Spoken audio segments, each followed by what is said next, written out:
Welcome. Yes, okay, we're live. We're on the internet, is what you're saying. We are live on the internet in a very weird scene I kind of threw together. Currently, we're waiting for player 1, who might be demoted to player 2 here soon. Rekstizzy. We can't go on without our leader. Yeah, our leader, Ock. But we figured we'd go live and hang out with you guys anyway, for those people that were expecting a 9 p.m. start time. Rek is also something like 13 hours ahead of me. So it's very weird timing for him over there in Korea.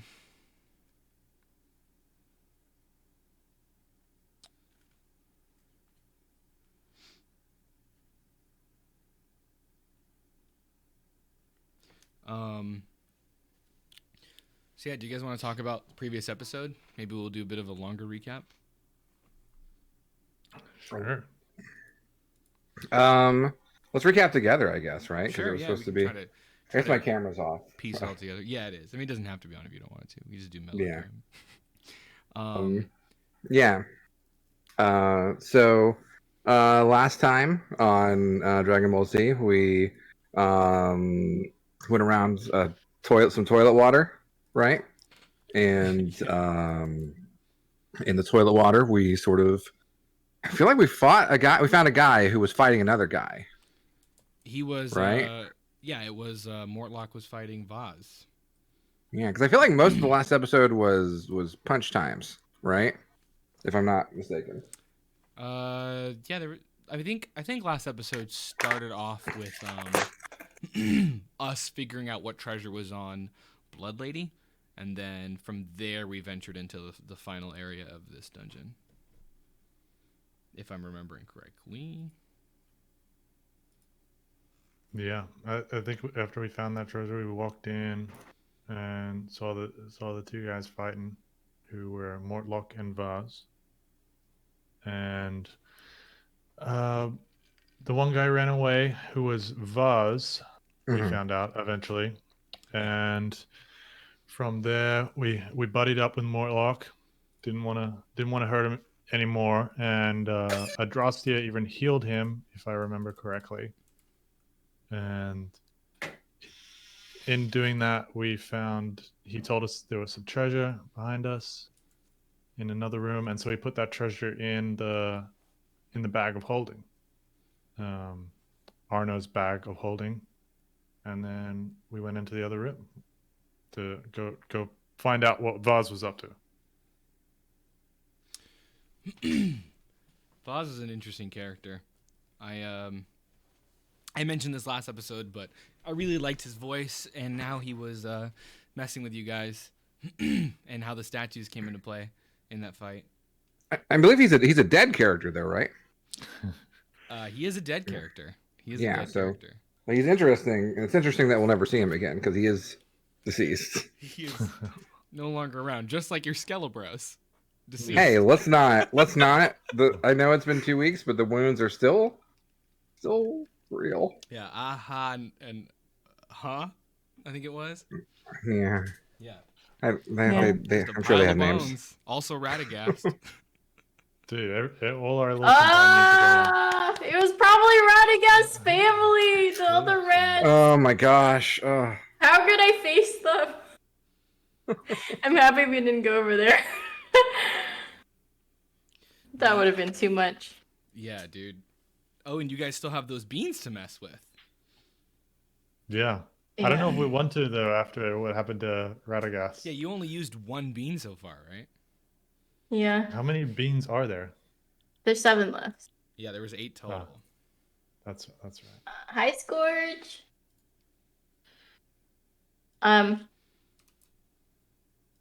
Hello, Scorch. Hi, Nux. Yeah. Yes. How was your weekend? What did you do? Are we in character? I've been standing here in toilet water for 2 weeks. I hate it. No, I'm on spring break. I'm feeling great. Oh, nice. Spring break. Yeah, and for a teacher, that means I get to sleep in every day. Wow. So feeling pretty good. Feeling refreshed. Yeah. How long do you get spring break I for? get a week, so Hmm. I'm off till Monday. Been off since last Friday. Very nice. The dream. Yeah, the dream, indeed. Yeah, you've been streaming a lot. Not as much as I probably could have, because again, just sleep it in, man, as much as possible. I did notice yours- you go live at a totally random time, like during the day, and I was like, "Whoa, I could watch now." And I didn't, but I could have. Yeah, I think I played like Fall Guys at like 2 p.m. one day or something. But yeah, welcome back. I did that again. But yeah, no, how about you guys? How y'all been? Well, I got vaccinated on Monday, so that's cool. Yeah. Yeah. Won't go too much into detail about that, but I'm happy to be halfway done with that process. So in Florida, they opened it up to everyone. So you can get it in California if you're above or like 16 and above, but you have to have some sort of Probably, reason. Yeah. But on the 15th or 16th, I think, then anyone can get it. So on the 5th here, they opened it up to everybody 18 or older. And then I registered on the 5th. I got a phone call on the 6th. And it was at like 8 in the morning. And the lady was like, yeah, we have appointments as soon as 45 minutes from now. And I said, okay. And so I booked and like went immediately. And then that same day on the 6th, it opened up to everybody 16 and older. So, and when I went to my appointment, there was a whole walk-in section where anybody could just walk in at any time and just get it. And I'm sure it's still operating like that. It's been operating like that for a while in Florida because I know there's one right north of where I work, and like I guess they can't throw them out. They can't waste them, and once it's gone into the fridge or out of the fridge or something like that, you can just like walk up and get a shot. But it's pretty crazy. Yeah. Hello, everybody in the chat, by the way. For those of you joining now, we're killing time until Rekstizzy joins us, hopefully shortly here. Chat, tell us about your vaccination experiences. or lack thereof. Yeah. Scorch. Yeah, Scorch, how is the process in Australia? Or if you know, Michael, I don't know how up to date you are on Australian happenings. I just know that they opened the borders for New Zealand, and so you can go back and forth in between, which is good news for me because it means that eventually, hopefully my sisters will be able to get out and over here. I don't know if they're getting vaccinated like as widespread as the U.S. because there's barely any cases compared to here. Yeah. Slow and painful. Oof. I'm sure you're not referring to the literal vaccination process itself, Scorched, because mine was actually very, very fast and very painless. It was the easiest needle I've taken in my whole life. Finish recovery before getting mine. Mine was just like it was like a drive-through. I just went to like a nearby mall and I just waited in line and they shot me up and then they were like, just don't drive away for 10 minutes in case you die. Yeah, observation. And then, and then after 10 minutes, go get tacos or something. I'm like, oh, okay, all right. And so I did, and turned out I didn't die. It was nice. Nice. Oh man, I love not dying. I'm a big fan. That's one of my favorite pastimes, actually. Yeah, I've been dabbling. I've been kind of trying to get into it. You're a hobbyist, a casual. Mm-hmm. So what's funny about what you just said, Cardi, is that when I went to get vaccinated, my friend had an appointment that same day, like 8 hours later, and I went and it was just a walk-in, and there was like clearly only space for a walk-in. It was the same thing. It was just at a mall. And then when I went with my friend, her appointment was supposed to be a drive-through. Except she goes up and talks to them and asks like where the drive-through is, and they're laughing at her like, "What? A drive-through for a vaccination? Apparently it doesn't exist." What? Yeah, that's pretty. That's wild. That's pretty funny though that you actually had one. Yeah. That's how they're going on over here. Like you go to CVS or Walgreens, and you wait in your car for 10 minutes, and then you're fine. Then you just go. at my walk-in, they had us sit in an observation area, and we were listening to 70s music and doing like exercises together. Oh, that was cool. Yeah. Okay, I think enough time has passed. Like, we can go ahead and just like start off with the session. Hopefully, Rek joins us at some point. But for now, we'll just kind of like, you know, autoplay his character for lack of better words. Won't do too much in terms of you know, making decisions for what Ock might do. Or if we have to, then I'll do the best I can. But yeah, so whose turn was it for a recap? I did it last week. It was gonna be Arno's turn, but then we decided to make it my turn. So I think it's now actually Arno's turn. Yeah, I think it goes to me afterwards. So previously, did we do this already? I thought we did this. Yeah, we kind of talked about it, but we didn't do like a. It was just kind of scattered. You want the official recap? Official recap. Got it. Yes, the YouTube video All starts now. Previously on Power Level, after the A-Men beat up a blood lady, they found a secret passage where two dudes were doing fights at each other. One of the dudes was a guy named Voss, who was maybe like a skeleton wizard thing. And then the other guy, his name was... You guys should help me with names. I don't have my file. Mortlock! His name was Mortlock. And Mortlock was very large, but also very hurt. Mortlock decided that he would talk to us for a little bit, and we talked to him, and I made him cry. Then he decided that we recruited him to help us, but not before looting a nearby room of its treasure, which we put away in our bag of holding. We then went to fight the vile Voss, who was just kind of a jerk to fight. It was kind of a hard boss battle. I'm pretty sure I got knocked out like twice. But eventually we did make him a corpse. And so that was great. And then we learned a lot of things from Mortlock. He is part of the family called Van Thempur. Van Thempur. Yeah, baby, I knew that. And he's part of the Van Thempurs. And like they're nobles, they rule the city and stuff. And he's got these two brothers who just suck real bad. One of them owns like a shop or owns like a tavern, and his name is. And It's a quiz. His name is. I'm sorry. Yeah, it's a nothing.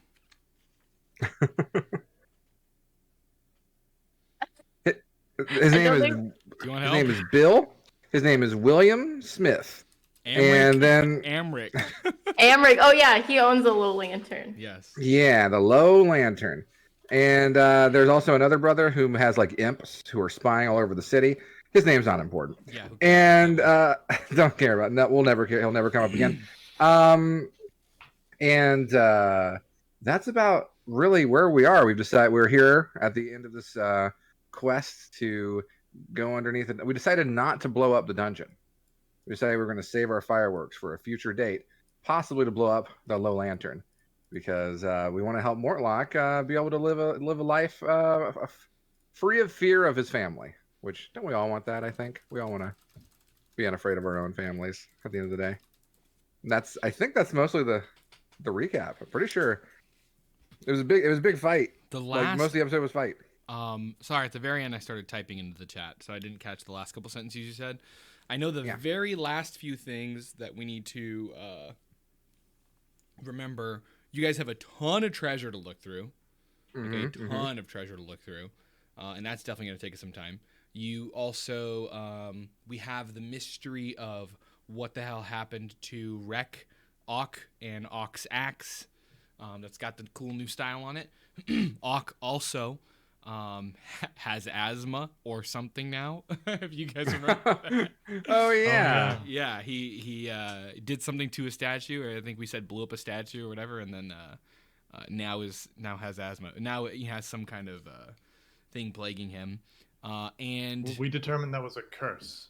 Yes, right? And we were still to loot the body of Vaz. I did not tell you. I told you that Vaz had a magical item, and I said give me some time to figure it out, and I have figured it out, so we can go through that now. Okay, let me get the dock. All right. I loot the body. You loot the body. I'll tell you what you find. And then you might want to just keep that dock open. Maybe we just start going through some of this treasure now, or should we wait for Rec for that? That is... I guess it's up to you guys what you want to do. You can also, Mellow, if you think it would be better, just like tell me what those things are, and then I'll add them to the document later. Okay, sure, yeah. Everyone can look at them at any time. So. Yeah. I'm gonna give you specific names for each thing, depending on, how much you need to attune to it, or how much you just have knowledge of the world. Cool. Maybe we'll see.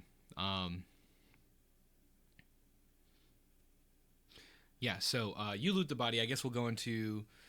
we won't talk about Rek's axe quite yet. Enough time has passed to where Rek would begin to realize some of the things behind it, but I'll save that for Rek. But you, Arno, as you start to search the body, you see connected on his back a long steel rod. Let me give you Like a curtain rod? I don't know exactly how long it is. It's probably good to know. Give me 1 second here. It doesn't say. Interesting. Okay, we'll say it's like not quite a curtain rod, that's too long. Maybe like 4 feet tall. 4 foot tall rod. And if I get some definition on that later, we'll modify it. But for now, it's just like a 4 foot tall rod. And it looks pretty plain. It just has, 2 flattened out edges like a curtain rod would. And on one of those edges is a button. Cool. I think that Cardi B, the player, knows what this is. Does Arno know what this is? Yeah, just give me an Arcana check. Sure. Yeah, I can do that. It's been a minute. There we go. That is a 22. Oh yeah. Arno is familiar that this is a immovable rod. And love those. Arno, feel free to tell your party about an immovable rod if you so choose. Hey guys, I found an immovable rod. We all know what that is, right? Does anyone not know? Cool, great, awesome. Put it in the bag.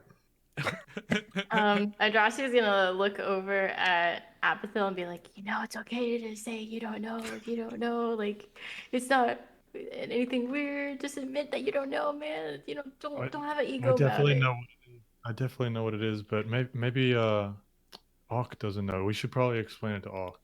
Auk, do you know? No, Auk, do you no. Auk, you don't know? Oh, geez, Auk. Oh, man.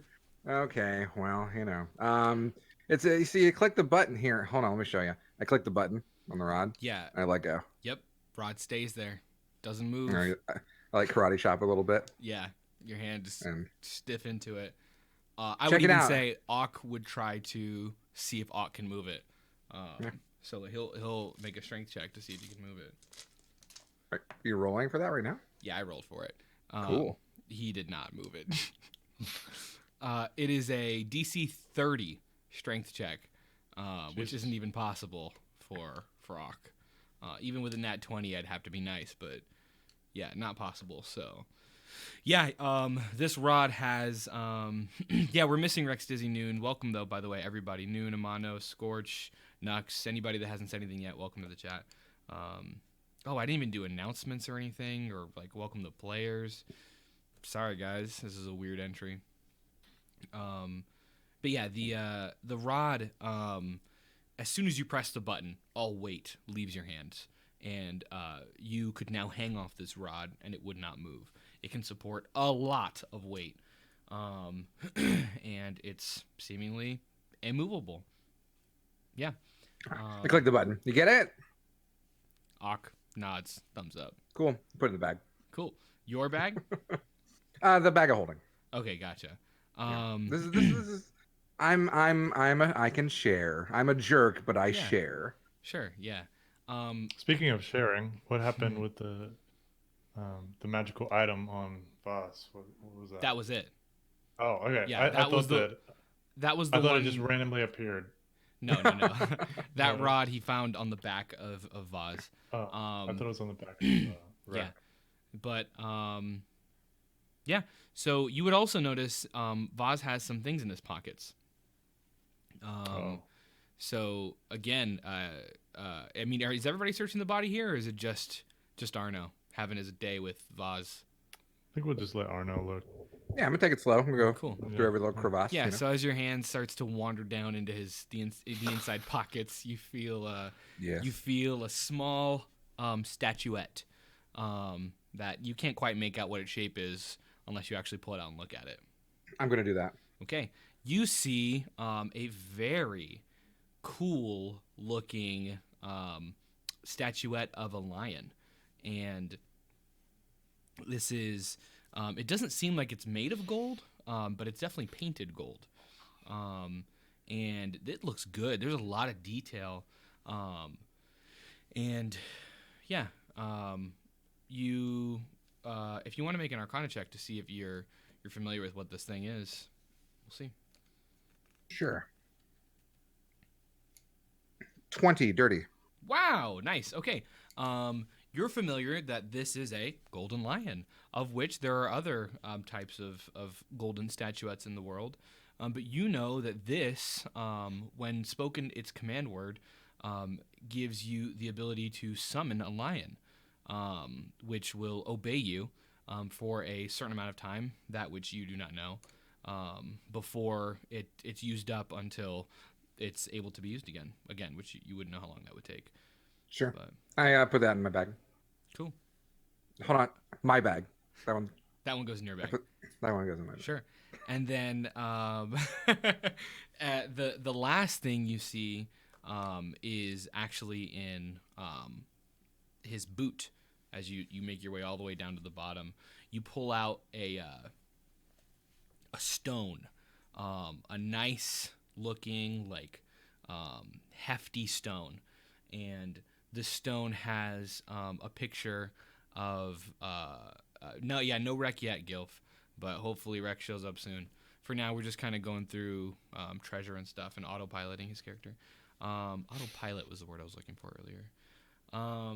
This stone has a carving, as it's like a real smooth, glossy stone, but it has a carving of a half moon, and the moon has an eye and a mouth, and the half moon is just pointing towards the. Whoa! Thanks for all the gifted subs. Holy crap! Guild Slayer, thank you for the 5 gift subs. Jeez, thank you, Gilf. Wow. Yeah. So you just see this engraving, and it looks really nice. Do I need to make an Arcana check on that one? On this one, I mean, do you know what this is? No, I have no idea. You have no idea. Let me see. Hold on. I'll make Arcana checks all day. I'm doing great at these. You are doing real good at these right now. You're a good person to be doing this one. Yes, you can. You need to make an Arcana check on this one. Okay. That is a natural 1. Looks like a pretty rock. I found a rock and put it in the bag of holding. Okay. I'm just like, making inventory of everything. So Sure. like, okay, one rock, write it down in the notebook. There's a lion statue. I put it in the whole bag of holding. You put that in the bag of holding too? Yeah, I put it all in the bag. It's all. It's communal. Jeez. It's doing its job, that bag. Interesting. Yeah. Yeah. I will say these are like some of the nicest looking things you've found so far, and you guys wouldn't be blind to man, this rocks. That's funny. You guys wouldn't be blind to Arno digging through Vaz's body and picking up all these things, showing you all, and then sticking them in the bag. It might be something that catches any of your attention because all of these items are like some of the nicest looking things you've stumbled upon so far as a party. Okay. In that case, I'm definitely gonna look more at the smooth glossy stone because Sure. of that uh, crescent moon symbology on it. Sure, yeah. Just to see if I can recognize anything about it. Yeah, roll me an Arcana check. Okay. Let's see. Anything you want to do, Michael? Abathil? Yeah, I was gonna say, who's that? No, no, no. I'll let them keep the statue and the rod. I'll let them play with Vaz's I did rod for a little not. bit. Okay. A 9. Don't know. You got a 9? Yeah. Man, this number are arbitrarily set in my head. So you're not quite sure what it is. You could tell that it has a magical property.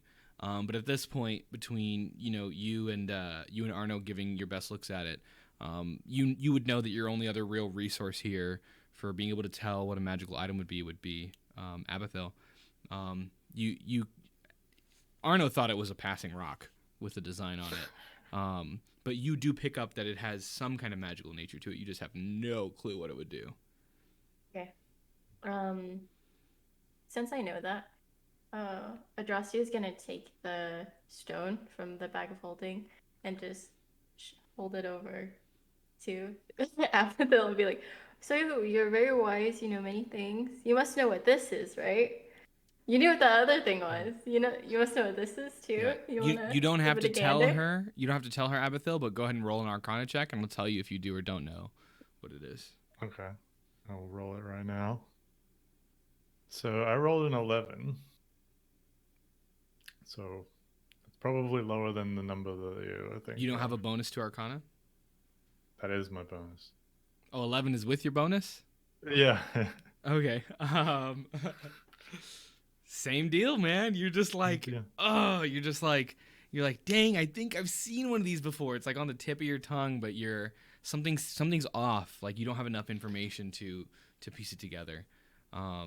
So yeah, you as well get a feeling that it's magical of nature, and you think you know what it is, but you're not confident enough to be like, that's kind of what you're at right now in your head. What if I did a history check? Can I do multiple checks for the same item? A history check would give you nothing, no. Oh, okay. Because I was like, Can we ask one of the 14 NPCs who are following us? You could ask Moo, you could ask Auk, you could ask Mortlock. I figure Auk probably won't know. Like, hey, Mortlock, what's with the rock, Lock? So Mortlock comes over and he says, "That's no rock. That's a sending stone." He goes, "That's only one of them, though. I bet you my mother or other brother has the other one."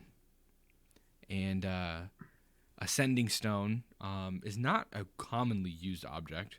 It is something that might be more so used in the noble lifestyle. But it's basically you have two stones which are paired together. They're magically linked, and it gives you the ability once a day to basically do a sending message, which is a spell in D&D, to the other bearer of the paired rock, and they can respond to you, and you can do that once per day. It's a Rocky Talkie. Rocky Talkie. It's exactly what it is. But you've only found half of it. So Mortlock has told seeing you as that, we failed the seeing as we failed the Arcana test, would we know how to use it? So knowing that it's a sending stone, you would pick it up, and then all of you have some kind of magical nature about you, so you'd be familiar with, like, okay, I'll talk into the rock and make it work. Your first time might be choppy, but you'd figure it out. Okay. Just curious. Yeah. I mean, somebody might be holding that other rock, or maybe somebody's not. Who knows? More like you said, this is for your mom. What I'm thinking is, do we hold on to it and be like, yo, this is we like pretend we're the whatever his face is, Vecna. I mean, Vecna. Holy shit. Vaz. Boss. Oh my god, this Joker. is not Vecna. Holy shit. Boss. Yeah. Uh, Or do we pretend we're Boss and then talk to her and be like, "Can we arrange a meeting?" Mortlock says, sorry, dear, that's not how the rocks work. If you're familiar with the voice on the other end, you know certainly who it is. If you're not familiar with the voice, it just, the user knows that they've never heard this person before. Oh, I know. So that's what I was thinking. Like maybe we could pretend to be Voss. Like here's me trying to be Voss right now. Aye! He says, you could pretend all you want, but it's more magical than it is up to your performing ability. Oh, okay. You're right. What a bummer. So I'm guessing that you didn't like my Voss impression. No, it sounded great. Do it again. Aye! Okay. Yeah, so you also have that golden lion and that immovable rod, and man, you guys had treasure chests. Yeah. Wasn't there was a spell book? Long time ago, yeah. Some gems, beans. There's a lot, Some and you beans. have to get out of this dungeon. That seems pretty easy. I think we just have to walk through poo water a little bit more, and we'll be good. Yeah, maybe a Rocky Talkie. I fucking love Rocky Talkie. All right. So, do we want to head out, or do we want to like check what's in them treasure boxes, or? Yeah, I think that we should head out because, Ark got the magical asthma, so. Oh God, yeah, know big guy, you what's okay? going on. Yeah. Yeah. He just coughs. Bone Daddy gave him a really bad curse, I guess. Oh, jeez. That would be, man, you should like go to the hospital on a solo adventure. He definitely needs to. That's not a bad idea. I wanna ask the party, like, who has the rock on them? No, I got the rock. Yeah. Can I have that really quick? Can I see it? Yeah, toss him the rock. Thanks. And then I put it in my pocket. Okay. You just wanted to hold it? Yeah, I just want to hold that rock. Did Really quick. you not think I could hold I mean, Hey, it's fine. Don't worry about the rocks that I got. All right. Don't worry. I about appreciate the rocks that. Yeah. He's still Abathel from the block. Yeah. Jesus. So yeah, it's really up to you guys if you want to keep busting open these treasure chests or if you'd like to just move on out of the dungeon here. I mean, all there is to just investigate what's in the chest, right? Yeah, and the spell book that Flennis, I don't know, Flennis had on her, the lady with the skeletal rats.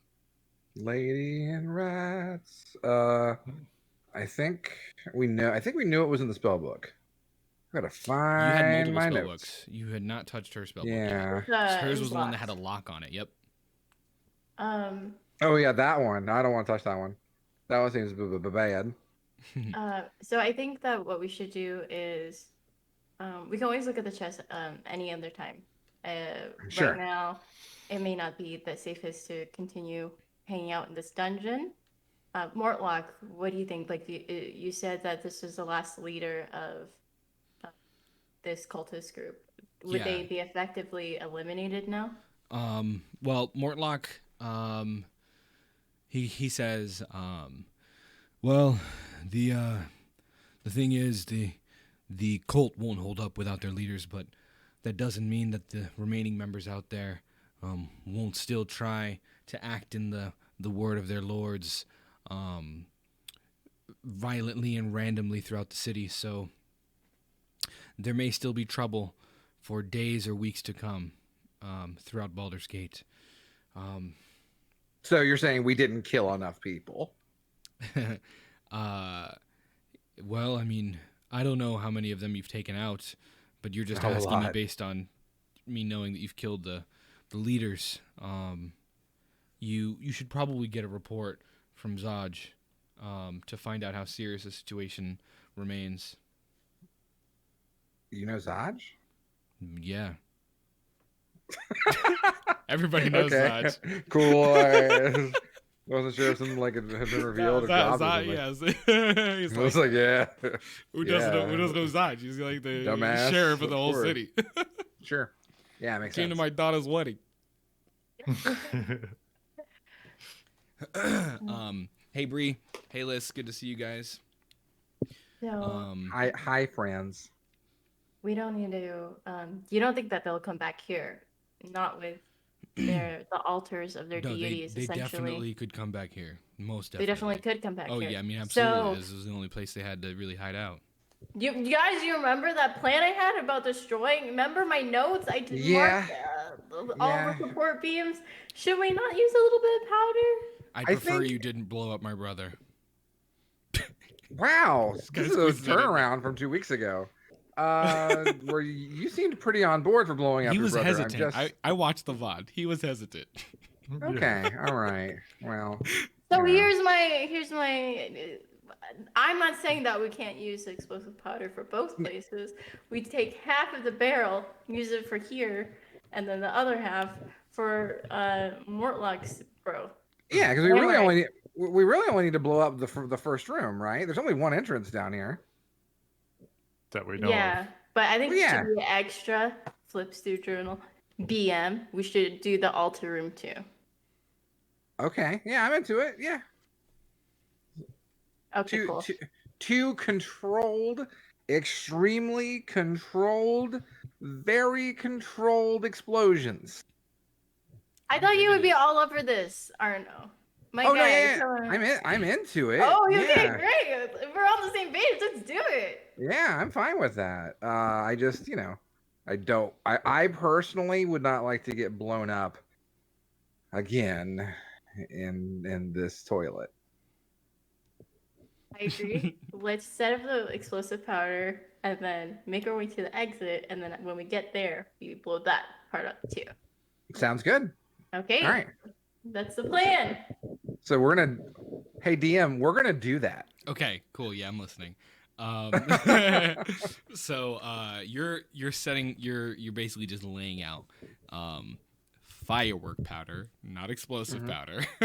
Yeah. Firework powder. But very powerful fireworks. very magical, very expensive firework powder. Yeah. Strategically in the altar room and in the front room, right? Yeah. Okay. You can do that. You would it would take some time. This would probably be like maybe an hour-long process. It's also the middle of the night. You guys arrived here very, very early in the morning.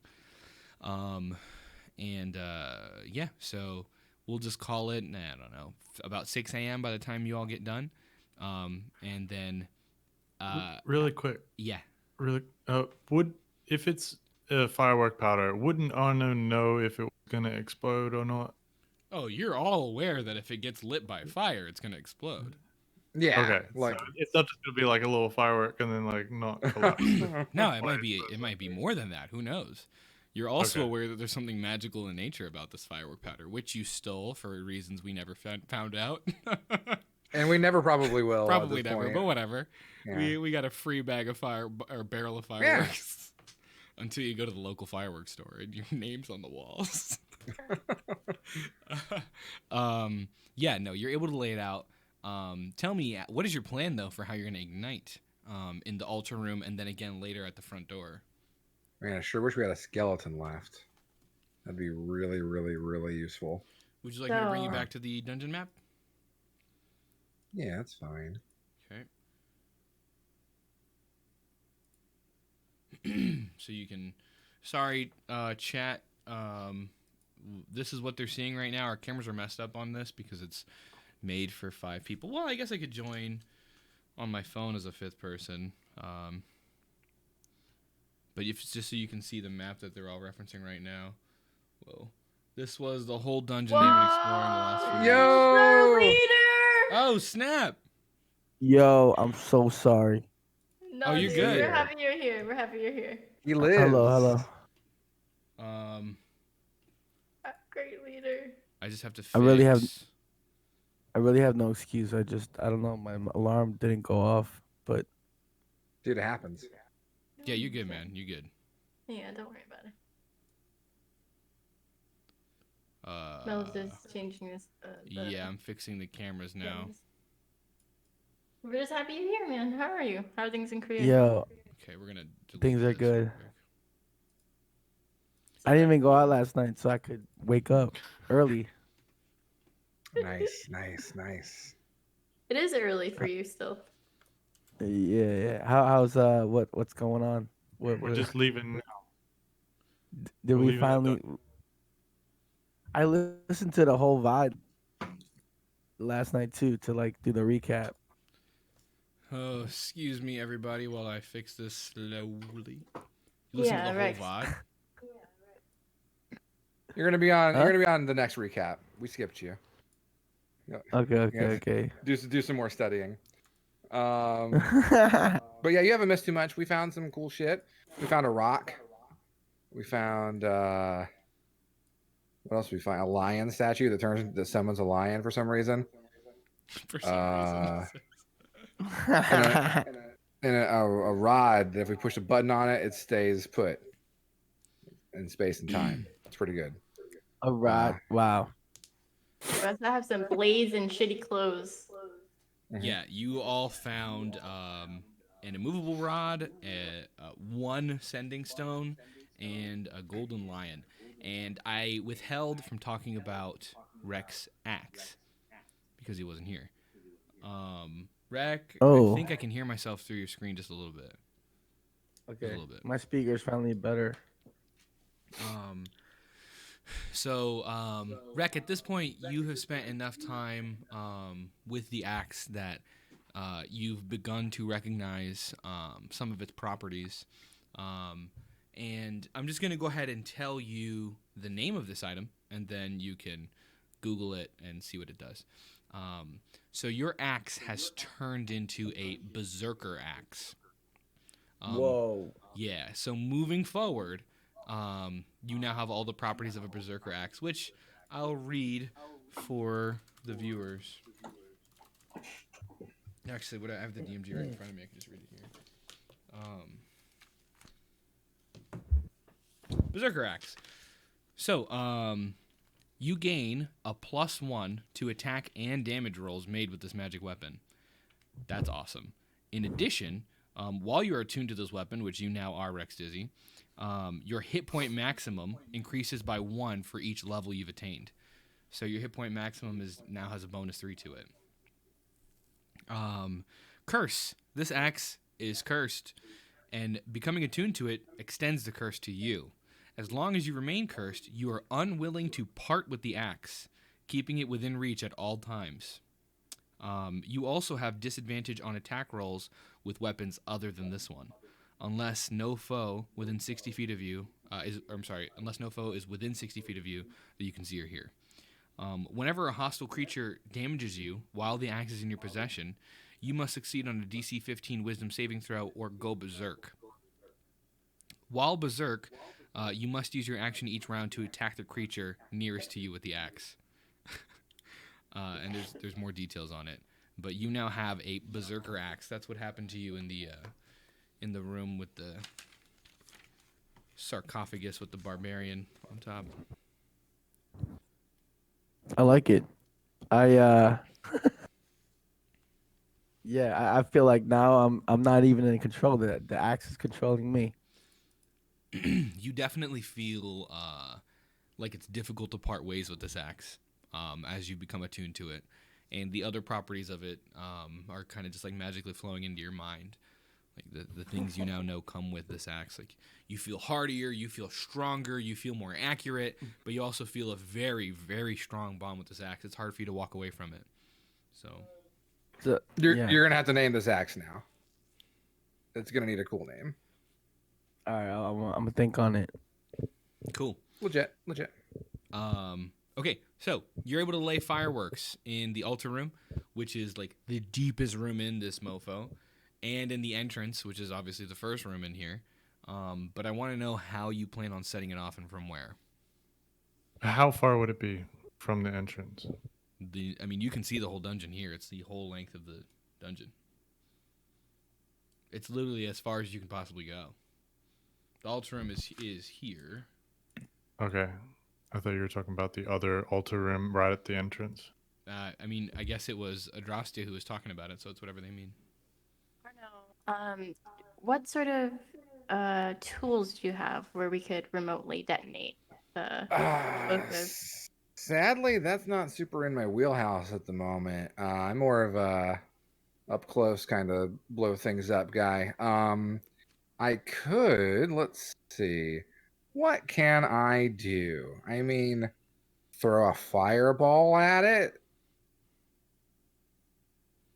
Yeah, I'm thinking like for the first room, we Mhm. set it up like in here, and then someone from like this far end corner can shoot a spell to ignite the uh, powder in this area.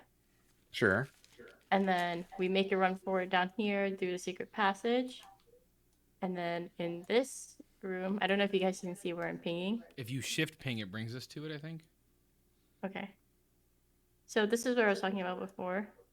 Maybe that's just a me only thing. I don't know. Did you see? I shift pinged this time. It doesn't move me, but I see what you're saying. Okay. Yeah, and then for the entrance, man, it doesn't help that I did all the support beam thing, but anyway. And then for the entrance, like putting firework here and here. Or I guess that's all. Is how flooded is it in this room, the entrance? It's only like shin deep. It's only okay.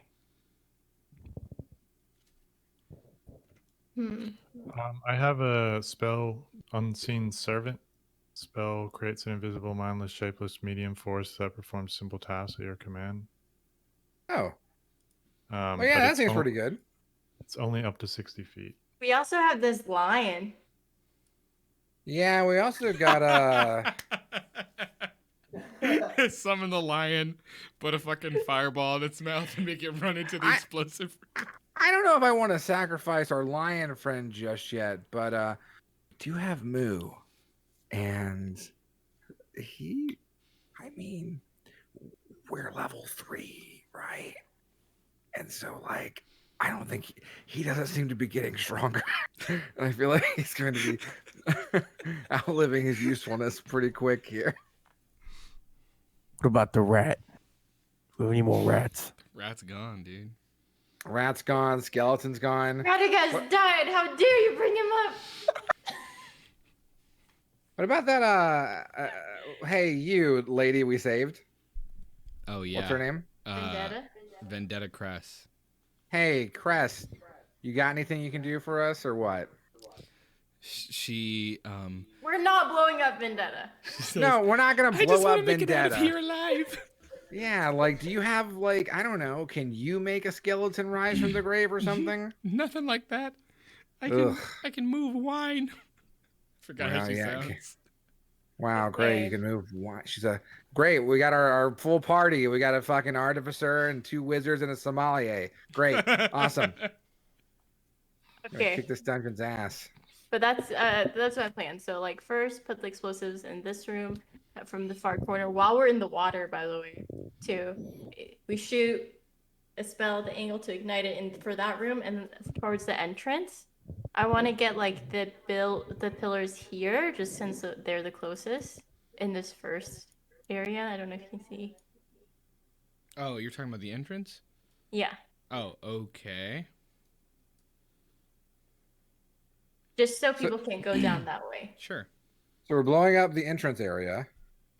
Yeah, Right. and then the altar room. Okay. Okay. I am Okay. open to other ideas.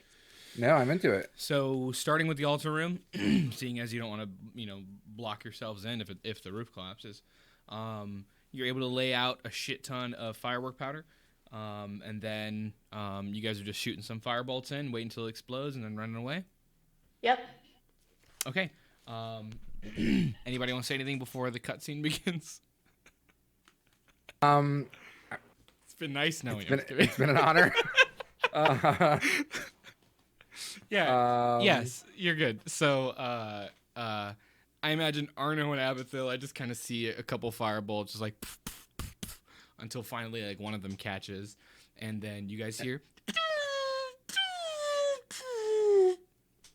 and then it's completely silent for a minute, and then just like you hear all sorts of explosions go off. And at this point, I imagine your backs are turned and you are headed for the hills. And you're just hearing like these crazy like roars and like sirens, like, and like all sorts of colors are flashing. And the whole dungeon is like rumbling. And you start to feel like rocks crumbling above your head. But you're able to make it out all the way back to the entrance room where it's relatively calm in this part of the dungeon. Okay.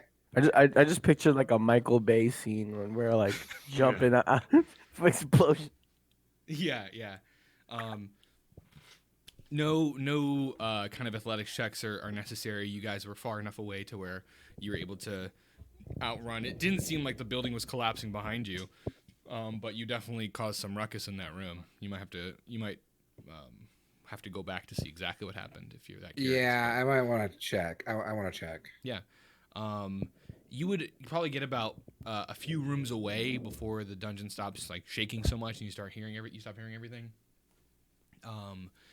Arno, you go back, and as soon as you like turn the corner, you see like just piles of limestone, concrete, and wood crumbled in the direction of the area that you were headed back to. And then atop, actually, you see, because you're able to see, it kind of opens up what looks like open air. And you can see, the skyline above you. But sitting atop that rubble is a, like, full-sized blue dragon. And the blue dragon is just like rearing its head into the air, just like spreading flame, and just like spreading flame into Baldur's Gate, and you start to hear screams, like far off screams. I run back. Oh yeah, I run back. I run back to the group. away. It worked. Too good. It worked real good. It worked a lot better than we thought it would work. I'm like writing my notes. I'm like, dude, that was so awesome. There's like so many different colors. Did anything else happen? Anything else is an interesting question that you. Okay, let's do this again. Entrance, baby. Let's go. I put my finger over her lips. Yeah. Do you know what a dragon is? Yeah. Dragon. Okay, but what color? Fuck. Blue. Fuck! Why are you? We have to do it again now. No, we don't want it to. What are you talking about? What if we do it again and a different color dragon appears and it's like, I don't know, a silver dragon or something? Are you under the assumption? Battle. You think this is magic dragon powder? Like, is that what you're? Yeah. I'm assuming we blew up the ground underneath the dragon's cave nest horde thing. We don't know how deep this dungeon went. It's You totally think dragon powder. What the fuck is dragon powder? Like fireworks, dragons. It's very thematically nice, Come on, it's totally dragon powder. At this point, you are all able to hear, even though you're underground in the distance, just like like the low groaning of what seems like a very loud roar. Hey, we gotta check it out. Come on. We fucked up. I think we fucked up again. Leader, what do we do? Yeah, leader. I think we did a great thing. We have dragons. We have dragons. Flame dragons. Great. Yeah, no, as opposed to non-flame. Yep. Sounds good. Cool. Let's just blow this up. Let's make another dragon fucking materialize. I love it. This is great. This is what I signed up for. Helmet over my face. I scream into the helmet. Okay, great. Round 2. What direct are you guys? You're just gonna do it again? You're just gonna do it again at the pillars near the front now? I mean, I know Andraste would want to, so you guys better yeah, fucking stop her. Tell me what you're doing. So, does this look like a real dragon to you? Guys, I got What? an idea. Yo, what's up? I want to run back to see the dragon. So you guys made it pretty far. I would say it took a minute or so for Arno to get there and back. So it would take you you'd be running a few rooms and it would take you about 60 seconds to get there. Are you just running away from the party? Yeah, I want to do that. Okay. Yeah. No, stop, don't. He runs away. Is anybody gonna go with him or stop him? I'll go with them just because I want to look at the dragon for myself. Yeah. Take notes. Nope. Ak, where are you? I'll stay with Arno. Okay. We did a good thing. Our leader said so.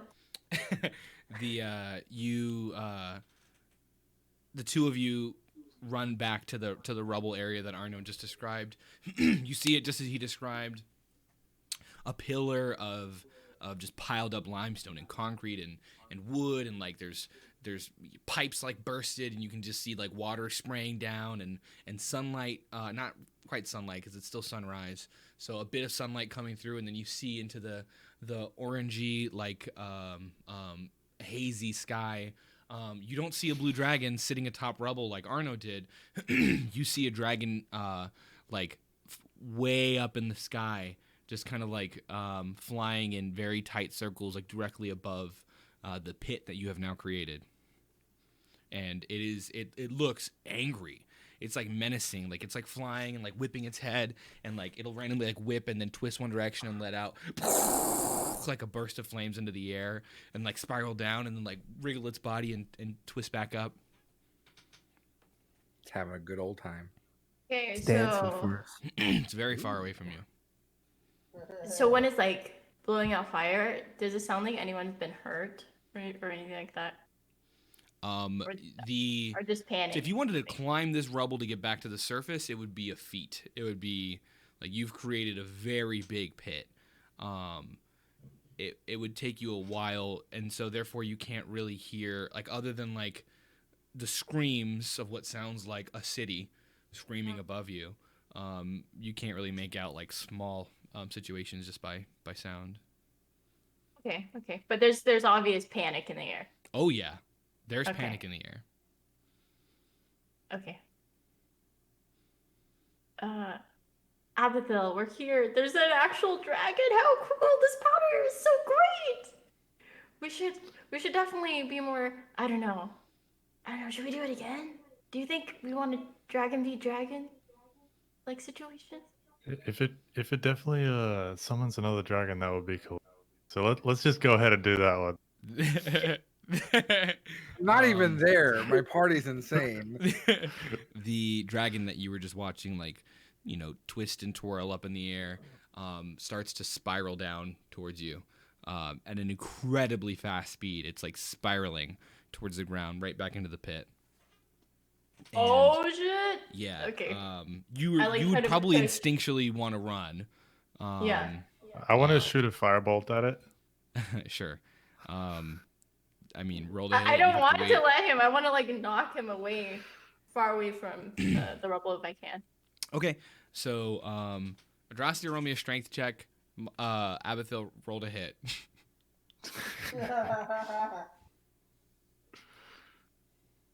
Oh no. It's not 10. looking good for me. 10 to hit. Yeah. Okay, Adrastia. I got a 10. Okay, you're able to like push his shoulder and you kind of like knock him to the side a little bit, but he doesn't lose his footing and it doesn't affect his shot at all. But Abathil, your shot just like you shoot way too early and it just shoots into the air and just like hits part of the rubble, and then in that moment within a matter of seconds, the dragon like crashes into the ground, and as its body meets rubble, it just like vanishes into this like blue mist and then settles. Takes those like crazy. Yeah. Ah, that was. Oh man. Okay. That was awesome.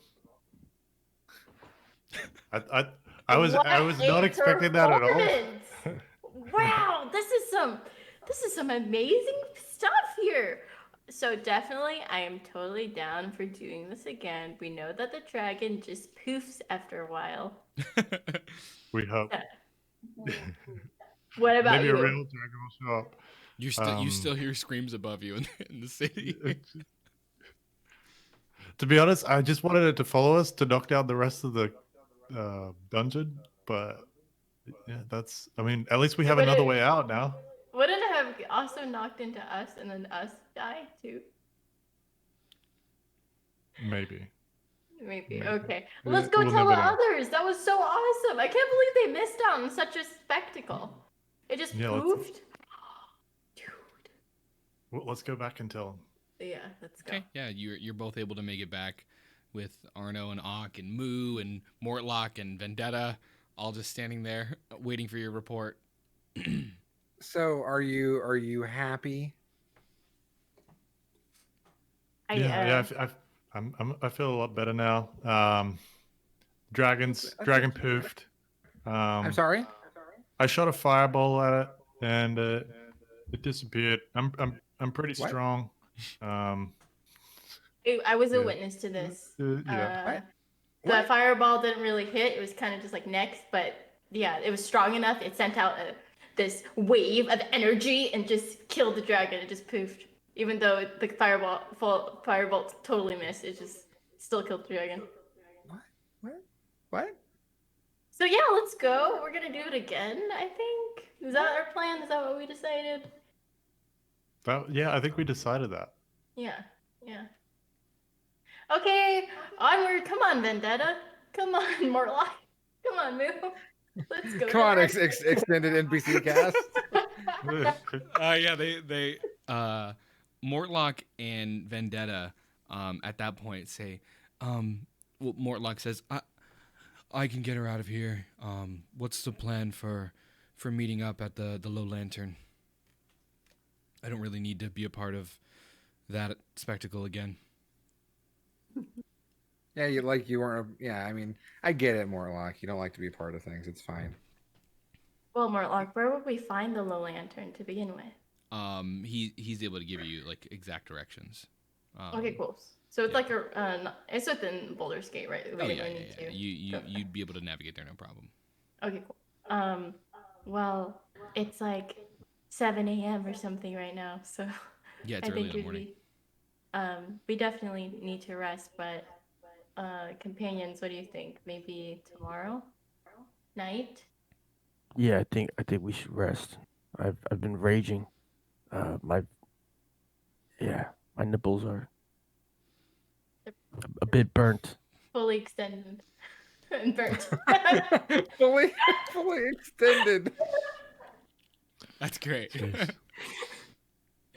Okay. Yes, leader, I agree. Where and when am I meeting you?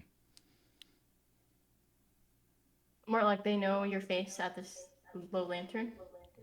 Aye. Well, then it's best that you come a bit disguised, I think, just to...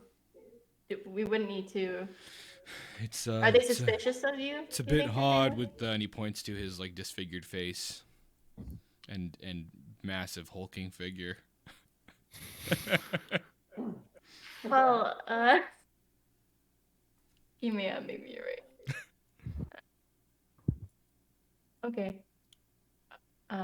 Leader, please tell us. when- More luck. Do you have any suggestions where we should meet? You know this land better than us. I mean, we You can. know the area. I mean, we just got to get him. So we could just kind of roll up on the place and get him. Damn. Okay. So first you didn't want us to kill him, and now you're just I like, said no, get let's him. roll up. I think we Okay. should take him hostage. You're the one that talked about blowing it up, and I'm a bit not happy about that. But you know, he's still my brother. Sure. Yeah. Morlock, how do you feel about dragons? Never seen one. Mm. You wanna? No, I hear they're terrifying and evil. Yeah. Yeah. Same. So I think that it'd be nice to, if you think that it's just gonna be simple as just going up there, taking your brother hostage, then how about we meet there? Well, there's gonna be a fight. It's gonna be fine. Is he strong? You think? Eh, Like we could probably take him. no, but he's got friends. Yeah, but so do we, right? Everybody kind of thumbs up at you, including you see a couple bones in the ground form together and thumbs up, and then fall flat again. Oh, the Oh. bone boys. They'll always be here. That's all that matters. S&P skeleton. And like, Yeah. you guys still got to get tattoos. You talked about doing that last session too. of course, there'll be time for that in the future. Oh yeah. Well, we Well, let's definitely need to rest before we can meet your brother. Is there a certain time of day where it's more likely that your brother would be there, or that maybe his friends wouldn't be around? If that's the case, we should meet you there around then. I don't know that much about my brother. I mean, he'll definitely be there during peak hours, so probably between 10 p.m. and 2 a.m. Okay, let's go at 2 when people are making their way out of the tavern or the low lantern. We don't want to have any innocent civilians die. But you're Would gonna you blow it up. suggest?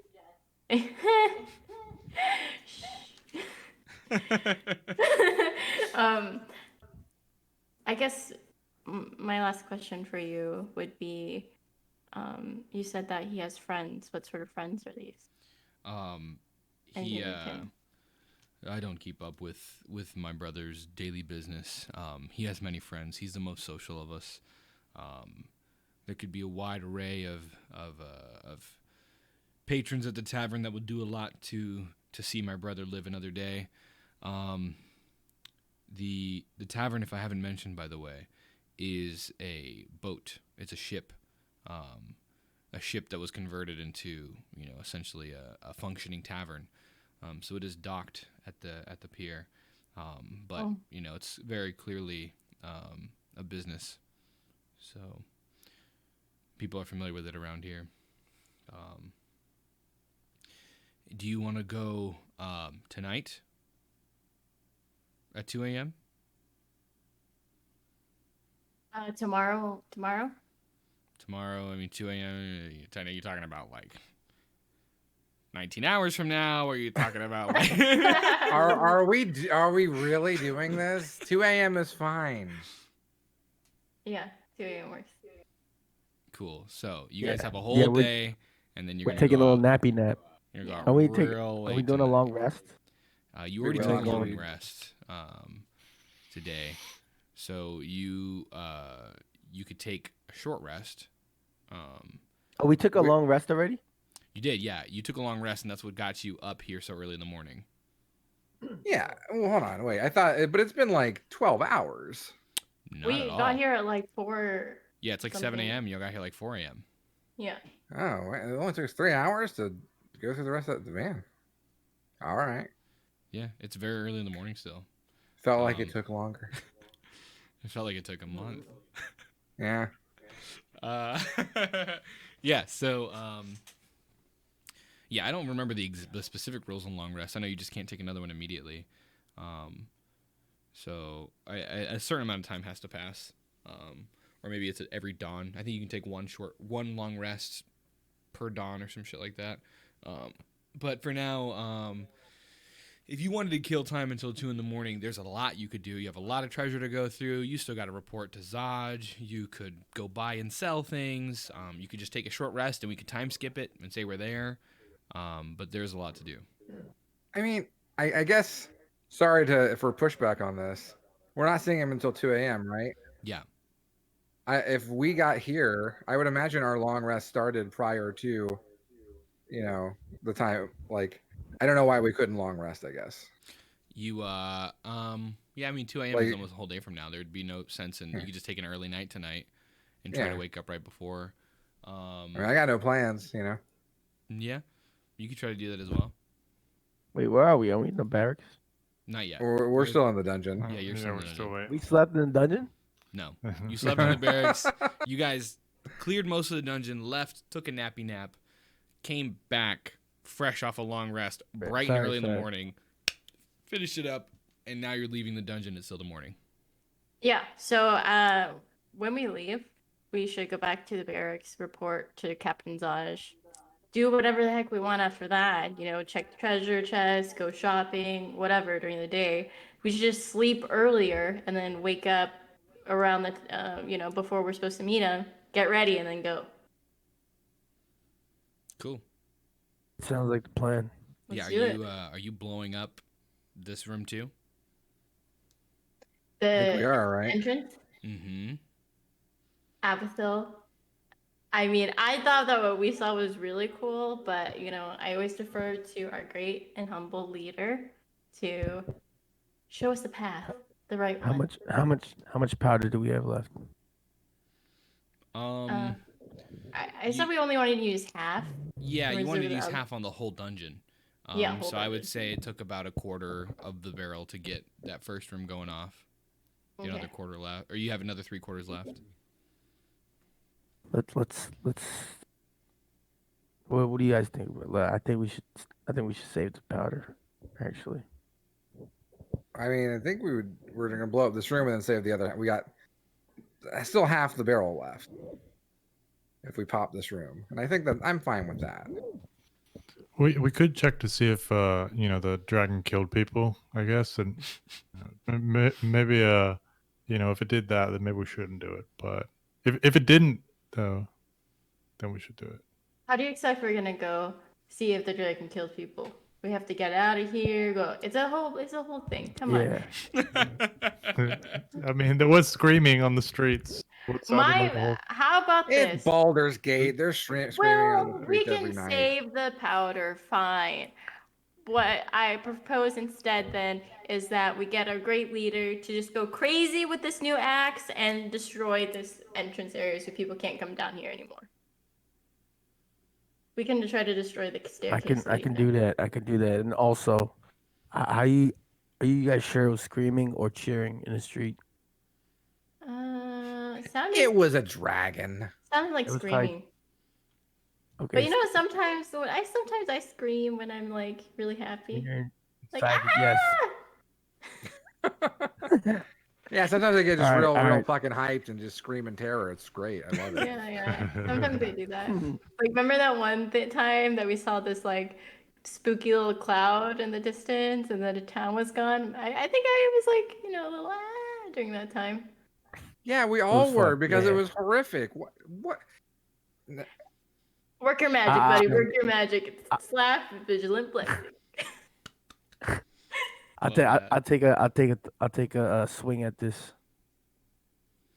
Yeah, Go crazy. you're with enough time and anger, you're definitely able to chop down all these wooden barricade or wooden columns, support beams. So go ahead and roll me a D100 Rekstizzy. Roll me a percentage.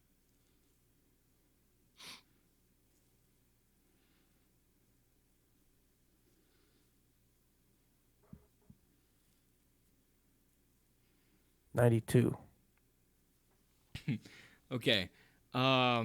You knock down the last of the beams. All your friends still standing in the room. And I'm sure they're standing in another room. And as you do, that last crack kind of like, you separate the last wooden beam from its base, and a bunch of rocks like fall on your head, like tiny little pebbles and stuff. They just bounce off your muscular figure, and roof doesn't collapse, but it seems weakened.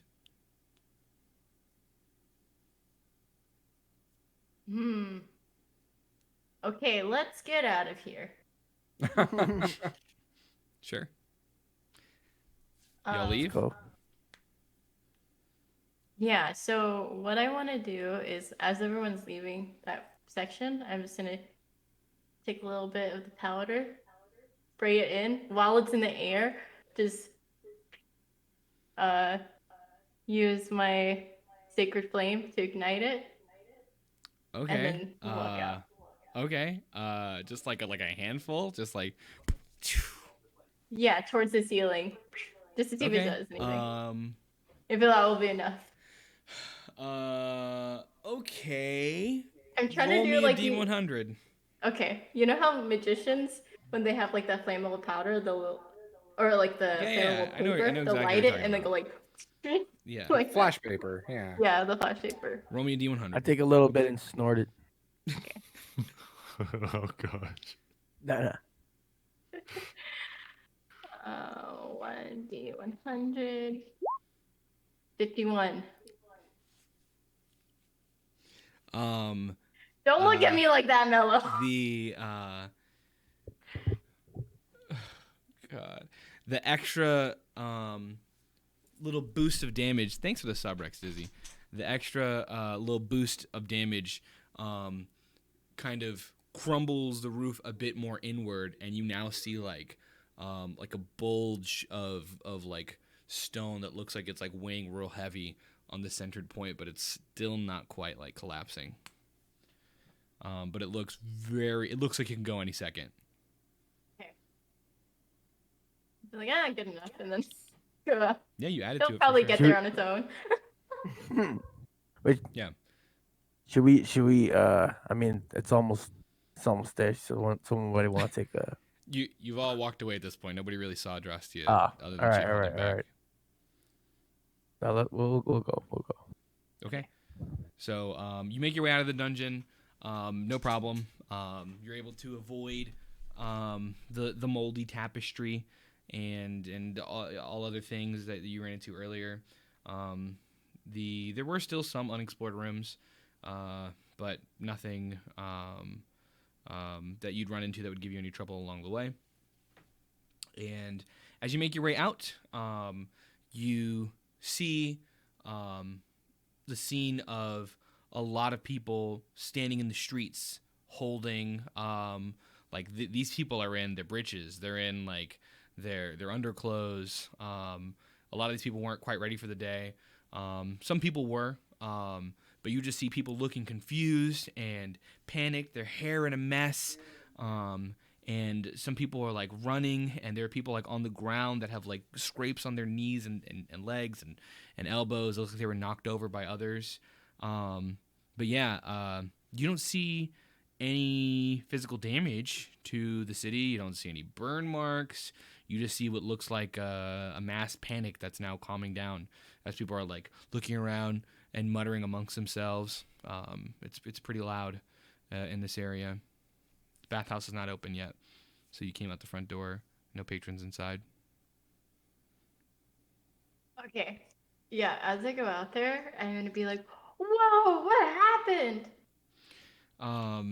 The nearest family to you, this old grandma lady says, "It was just a dragon in the skies, and it was acting all crazy, and everybody was afraid, and we were running for the hills. We thought we were the next El Terrell." And she's like, she's kind of like, picking up her legs and stomping down and all jittery and stuff. She looks like she's really like hyped up right now. No, we can't be the next Alteral. Do you think that it was an omen? A warning from the gods? Oh, not an omen. I've seen enough of those in my life to know to run when you see an omen. And she looks over at her husband, who is like on the ground, just like covered in like rocks, and he kind of coughs up at her. "Whatever you say, honey." Oh, man, guy's covered in rocks. Yeah, he's just like, he's all dusty from falling over in the road. I'm gonna like help the guy up, brush him off, Yeah. get the rocks off him. Thanks, lady. It's What's your name? Yeah, you can call me Adrastia. Adrastia. Okay, don't let my wife catch you looking at me like that. Okay, try not to get covered in rocks. Oh no! What do you have going on now? What was that It was cough? just a dragon in the sky. I think my wife just told you.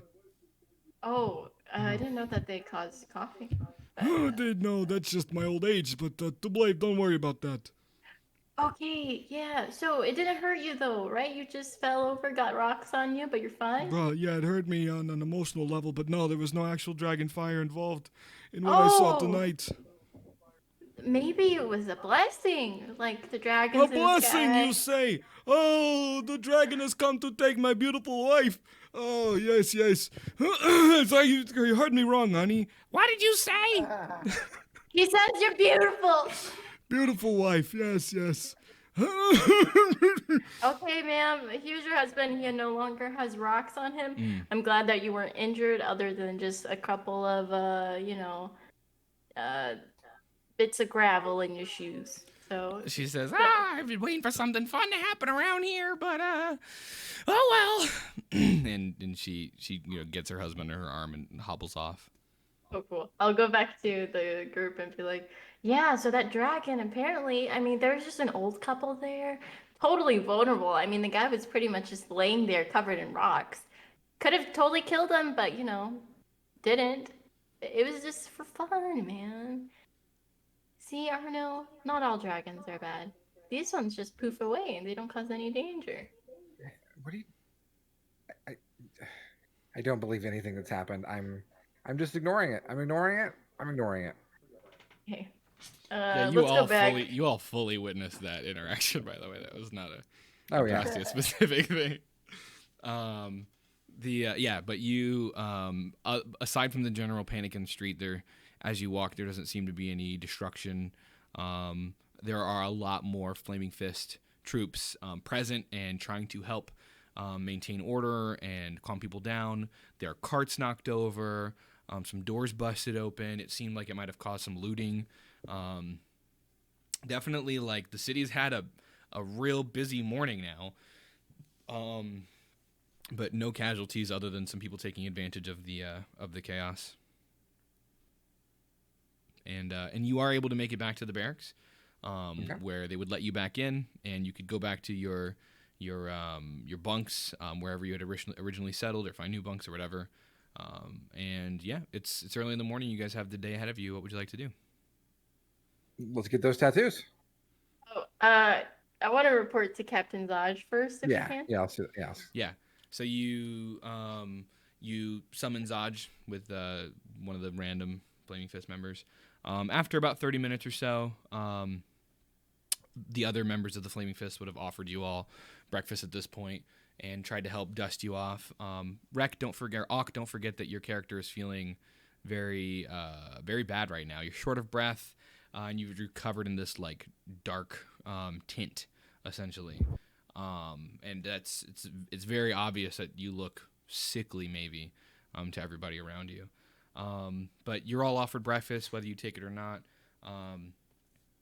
After some time, Zaj does arrive, and he looks like he has been having a very stressful morning.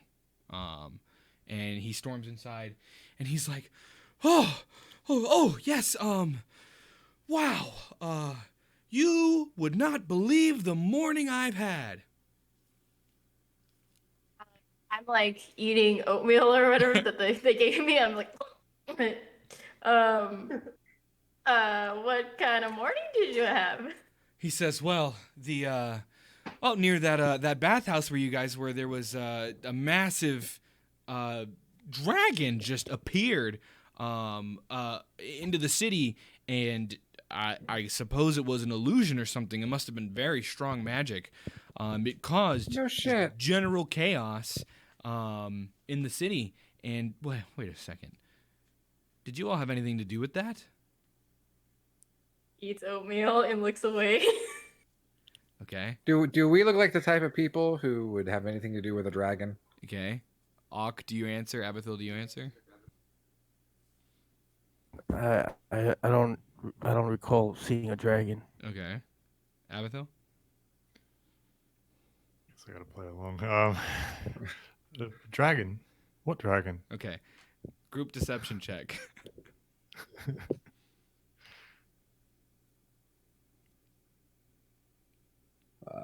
13.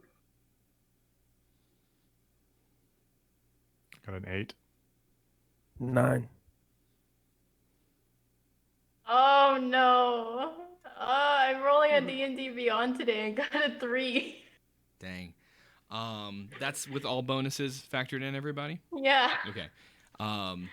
Zaj slams the nearest wall, and he says, I can't believe it! Why would you stoop to something so ridiculous? What could you have possibly needed a fake dragon for down there? Mission accomplished. I finished my spoon of oatmeal and I just said, and I'm flipping through my journal and I say, sir, if you'll recall, you told us to eliminate the Dread 3. So that's exactly what we did. We had to use a little bit of the powder to make sure that they wouldn't be able to return to their hideout in case there was other members. And in fact, we're still we wanted to talk to you about that. I forgot Zaj's voice was actually more like an Aldo Rain, like Inglourious Bastards type. So let me try to get back to that. He's like he says to you in response, now, I didn't think that you were going to do anything with that magical powder, right? Listen, a lot of members of the Flaming Fist here kind of have their way with the local merchants, and I just kind of looked the other direction when I saw that you'd stolen some firework powder from Philogier's down the street. But I didn't think you were going to use it underground. Do you know how powerful some of that best stuff could be? We only used a little bit. We didn't use all of it. We still have some. He said, listen, I have a very busy day ahead of me. I have a whole city to calm down and reassure that the Flaming Fist is keeping them safe. So you just need to tell me right now what the status of your mission is. Mission accomplished. What does that We've mean, cleared son? You out the- killed every member of the Dead Three? Well, not every member. Tell him, Yes. leader. I think, did we not? We've killed every. Yeah. You killed the leaders. We've gotten rid of and- the threat. Yeah, Mortlock told you that the cult would fall apart without the leaders. Okay, I Zod thought, still but doesn't it, know about Mortlock or Vendetta or like anything that happened down there. but oh, okay, so I guess I'm confused. So the family that's supplying them, they're not part of the Dread 3? No, the Van Thempers are They're just giving the money. correct. They were Okay, gotcha. using the Dead Three essentially, right, to create chaos. It seems is what Mortlock explained to you. Okay, So then that Zaj and them would lose power and his mother could take over as the Grand Duke. very good. Yeah, mission Such. accomplished. Thank you, Arna. Sarge, we've gone down to the bathhouse. We've taken out all the leaders. My friend Arnold here's passed out several times, gone unconscious. I've I have a I don't I've been hit with some kind of bronchitis. Um, but we've got we've cleared the followers and what's a little dragon? Well, what's that gonna It's gonna be a dragon. Um, You did tell us that it's okay if we suffer a couple casualties. Did you get more details about why exactly the dead three have been raising hell throughout the city? We did. Pun intended. Yes, we did. That was a good one, Zaj. Turns out that the Dead Three was actually being funded by the head of the Van Pier family, which is why their operations were underneath that hot spring or bathhouse that was run by the family. So they were supplying it. They wanted the Dead Three to cause chaos, to make the Flaming Fists look like fools, sir. Thalamra. Okay, well, I guess we do have bigger problems than illusory dragons. Just don't go doing that again. That's gonna take me a long time to build back some trust. And he says, "Have you any proof that the Van Thempers are doing as you say? I mean, you already tried to lie to me about your involvement with the dragon." Yeah, actually, I do. I have a recorded statement from a member of the Van Themper family. Interesting. Okay. Would you like to play that for him? No. Okay. He says, this term recorded I've never heard of before. Oh, yeah.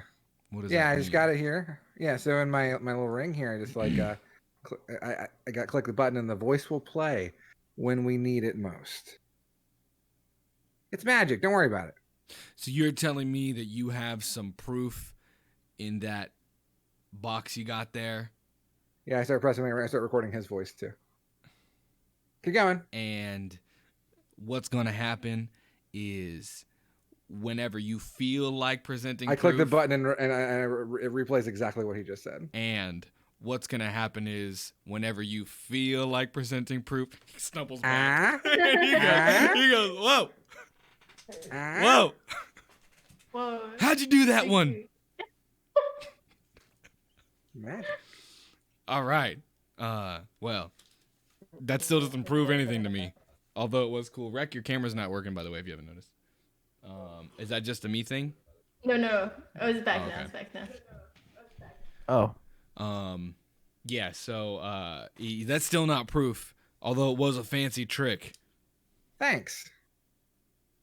I feel like you should just trust me. Why don't you trust me?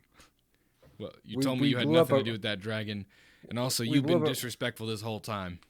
I have not been disrespectful to you, Zaj, my friend, my leader, my captain. Oh, captain, my captain. I respect you more than I respect. Check or whatever you want to do here. I respect you more than I respect my own father. Whoa. I think that's a really low bar. It's a 17. Zaj, he kind of glints over at you, and you see a little smirk on his face. He says, "Is that true, huh? You little bit of the Zaj is starting to." You shouldn't. You shouldn't. I'm just gonna pull out on that one. Yeah, you should pull out on that one. Yeah, a little bit of the Zaj is starting to shine on your life. Okay, you went back. You went right back for the Zaj. It's not me. It's Zaj. Yeah. Yeah. Okay. Sir, I'll have you know we're all very big fans of you, sir. And he says, "Damn it, that's right." And he just they're trying to make fools of us, sir. And the Van Bears, they must pay. Okay. What's the plan? How are we getting rid of them? Okay. How do you feel about blowing up a tavern? He just like gasps at you and like jaw agape. And he says, "No more damage to the city." The dragon Well, didn't do any damage, just frightened a couple people, and I'll have you know, we It can came use out it of a as massive hole in the ground, which you're yeah. responsible for. yeah, Oh, the yeah. massive hole. You know where the cult was? Guess what? This is cult adjacent. I feel like I'm watching Incredibles 2, and it's like, but the heroes really need to be held accountable for their actions. I promise you, we won't be. We won't refuse that at every turn. Yeah, and he says, no, I can't support another explosion. Okay, that can be Plan B. No plan B, no plan C, no more explosions. In fact, and he points to Oliver, his closest guard, confiscate their explosive powder. I think we've proven that we can be good with it. I think it's I think again we've Yeah. proven that we're trustworthy. Oliver walks Oliver, up my to you. man. Walks up to you and he sticks out his hand and he's kind of annoyed at the whole situation. But he sticks his hand out. He's like, hand it over, please. Reach into the bag and get a fistful of powder and then put it in his hand. The whole barrel. That's all of it. That's all that's left. We use the rest of it to blow up the cult. And he looks back at Zodge, and Zodge is like, do something. and Oliver goes, all right. And guards, every member of the Flaming Fist in the barracks, hilt we're to the good. weapon. Here. And, yeah. How do you feel about treasure chests? Wait, no, I feel good about treasure chests. Go back on. Oh, okay, never mind. Oliver says, please just hand over the powder. I'd hate to arrest you. Fine. I take a bunch of powder out of the barrel. Put it in the bag. I reach deep into the bag, take a bunch of powder out, pull the barrel out. Here you go.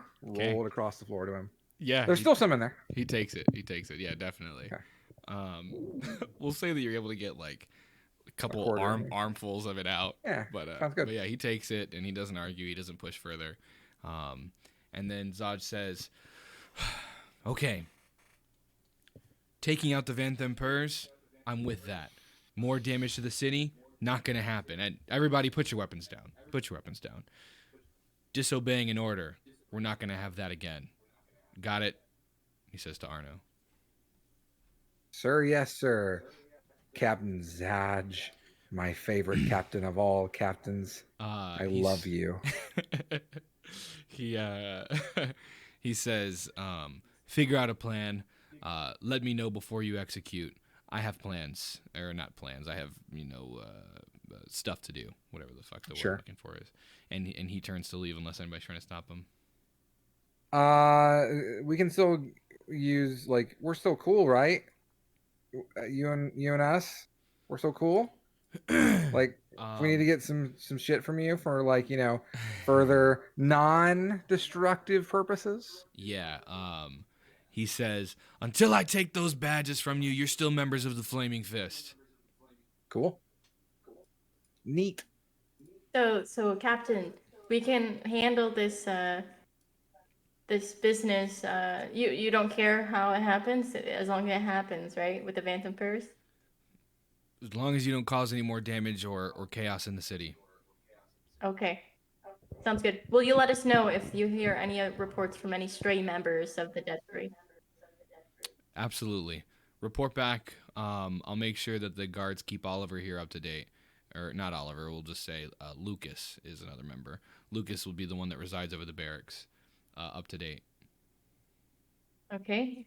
Thank you. If there's nothing else, sir, we will see you when we report in, hopefully with good news. Gotcha. So, Zodge, seem to have a little bit of trouble breathing. Do you know in this area, or do we have a specialist of some kind in the barracks that can help me out? Zodge looks you over and he says, something ain't right with you. I'll send over a priest as soon as I can. All right. Thank you, Zodge. You've been a delight. Sure, yeah. Abathil, any parting words for Cap? See you, Cap. Okay. Captain Dodge leaves, and Lucas comes over to you, and he says, "We can have a priest over within half an hour, if you'd like Thank to you, wait Lucas. here."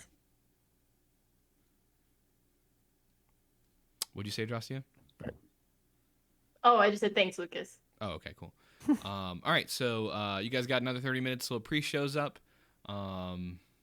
Yeah, it's still Should we early in check the morning. our? Should we check our? Treasure? Should we see what we have in our treasure? Yeah. Sure. All right. You want to read me off what we haven't gone through yet, Adrastia, and I'll tell you what it is? Okay, so let me scroll back. So episode 5, we found a locked spell book on body of old bone daddy lady with a key. Yep. So Abigail has this. Abigail has 7 beans. Arno has 2 moonstones, and there's 4 chests inside the bag of holding, and then those keys that Arno has as well. Yes, which you found a use for each of those keys so far. Yeah. Yeah. Okay, so you want to start cracking into the chests?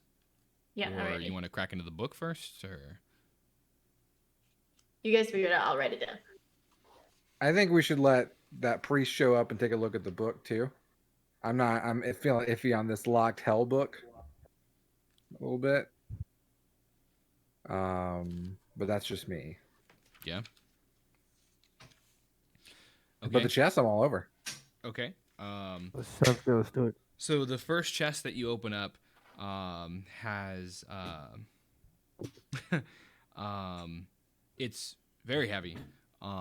It would take a lot of effort to get out from any of you except Auk probably. And you open it up and it is just full of copper pieces. 4,500 of them to be exact. So there's a shit ton of copper in this, and you might want to get exchanged into some other, because you get a lot of cheap pieces here. There's also in that chest 2 potions. Those potions are in red crystal vials, and they have gold stoppers. That's it for chest 1. We don't know what kind of potions those are. No, but you would know that in order to get the gist of what a potion does, you just got to take a little sip. No. It Okay. wouldn't necessarily have a full effect on you, but you'd get an idea for it. All right. Take a sip of potion. Yeah. You're both taking. You're each gonna take a sip of Of a different one. Yeah. of a different We'll one. do a shot. Yeah. All right. Cheers. Cheers. No, not a whole shot. Just a little. Just a little sip.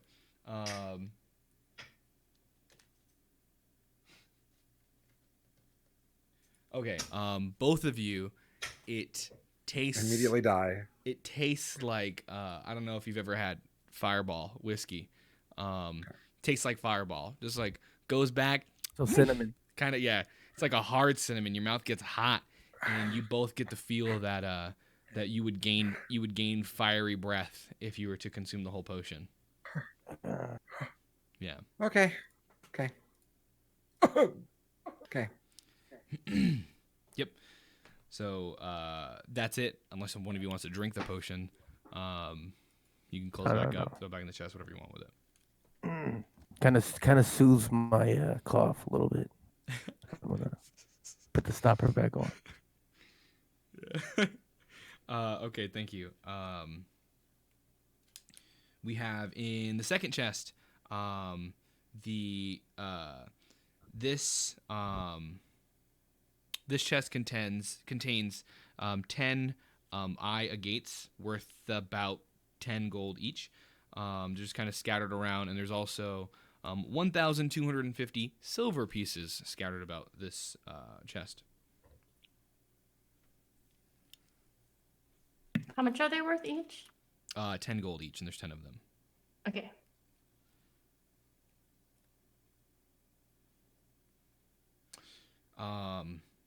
The third chest contains inside is just a singular, delicate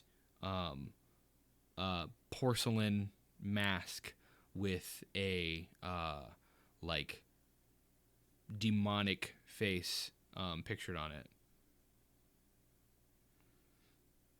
It looks like scary and very well made. But yeah, it's definitely porcelain. It's delicate, and it seems like the chest had like an embedded section made for it to sit, so it doesn't rattle around. Does anybody want to try it on? Yeah, I'll try it on. Okay. Yeah. You hold it up to your face, and there's no like supports or anything for it to stay there on its own, but you hold it up to your face, and you can see through its like two eye slits. Nothing interesting happens. You're just kind of held up to your face. This is badass. I like It this. looks good on you. Yeah, it's pretty cool, dude. Wear that. Yeah, I just gotta find some rope to attach it to my head.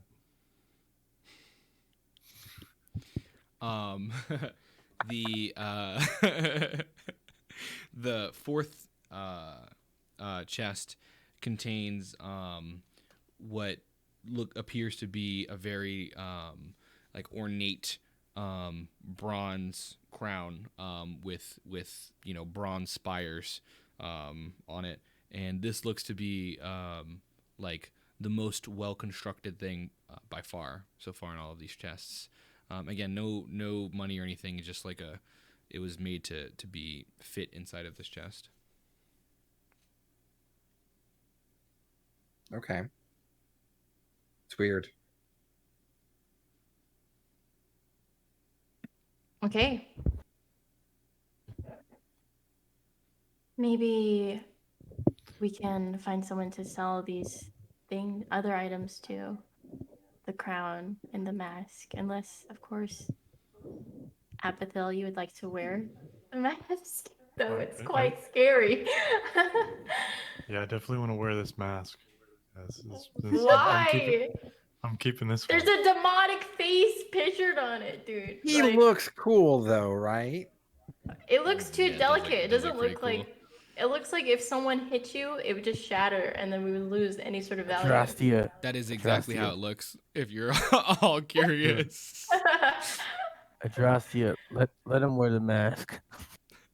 Okay, but if you get porcelain shards in your face, it's whatever, fine. Yeah, it'll just be more incentive to. Go ahead. Sometimes we all have to feel pretty sometimes. I was gonna say it's just incentive not to get hit. You know, if I don't get hit, I won't take. I won't break it. So. Oh, I thought you were gonna say it's incentive to like continue to wear masks after. Yeah.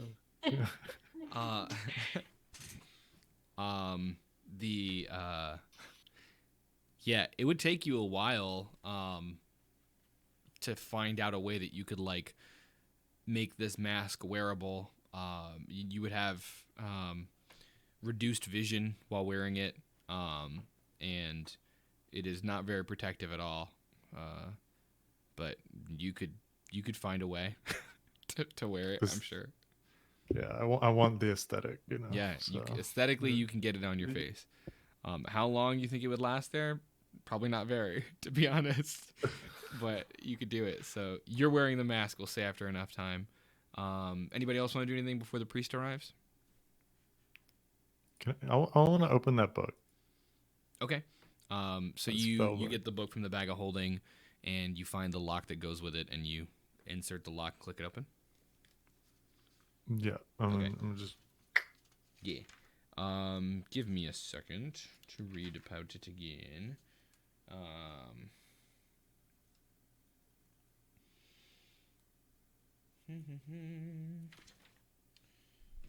Sorry, guys. I should have had this probably written somewhere separately, so I could do this pretty quickly.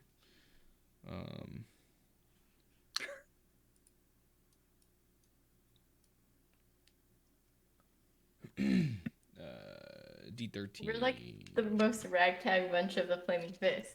We got this guy with the demon face mask. Okay, so roll me a Constitution save, Abathil. This is a good sign. Yeah. As you open the book, a I rolled a 8. okay, great. A wisp of black smoke rises from the pages and coalesces into a skull that's floating above you, and it cackles like, and then like disappears, and you now feel yourself. You feel extra afraid of the dark and undead and things that you saw down there in that dungeon. You feel very afraid of that kind of stuff. Great. That sucks. Now Sucks we for have me. 2 people with a spooky smoke around them, I guess. Yeah. Sure. Other than that, you are able to look inside the book. It has I want to see the spells. yeah, it has a list of spells. I won't slow the campaign down by reading all that out. But I'll send you that list later for you to review what's in that spell book. Some cool things though. But we're not gonna stick there for now. Yeah, moving along, the priest shows up and Lucas lets him into the barracks, and he looks around for you all, and then walks over to you, seeing Auk like covered in the shadow, and he says, "Hello. Are you the group that Zaj sent me to help?"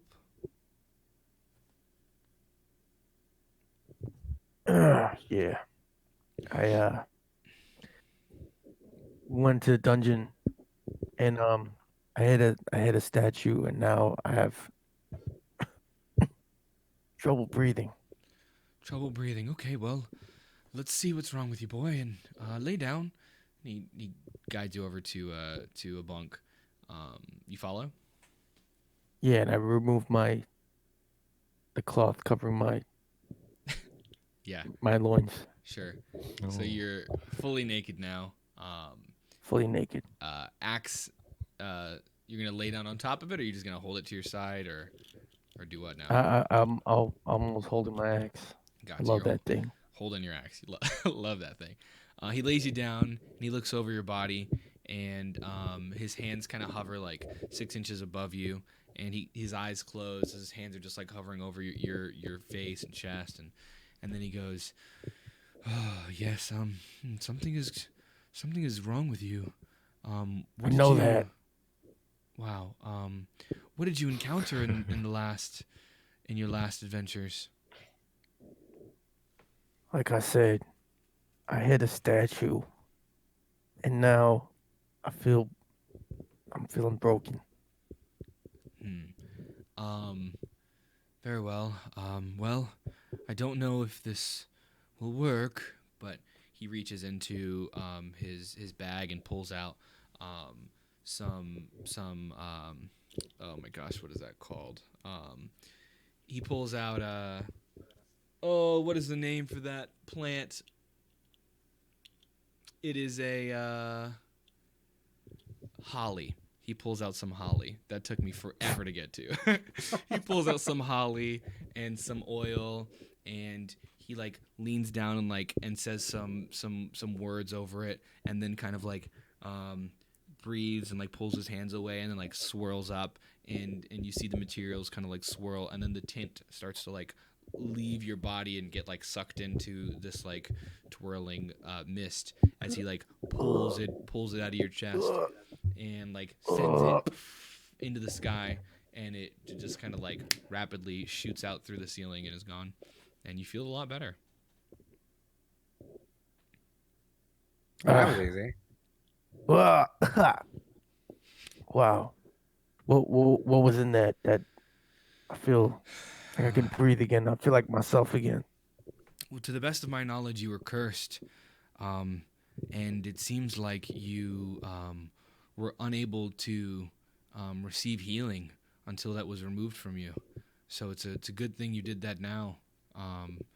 so that you can rest up before you all head back out there to save our great city. Priest, what is your name? My name? Great. Why you do that to me? And what is your history? What is your backstory? My name's Dees. Father Dees.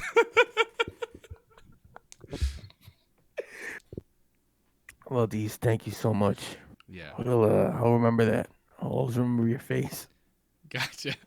He says, and I'll always remember your whole body as he leaves. Hey, Deez, before, Wait, Father Dees. wait. It's Father Dees. Hey, I Father got one more Deez. sick one for Yeah. you. Father Deez. Deez. He'll turn around. Yes, son. Yes, daughter. Yeah, I was reading a scary book earlier, and yeah.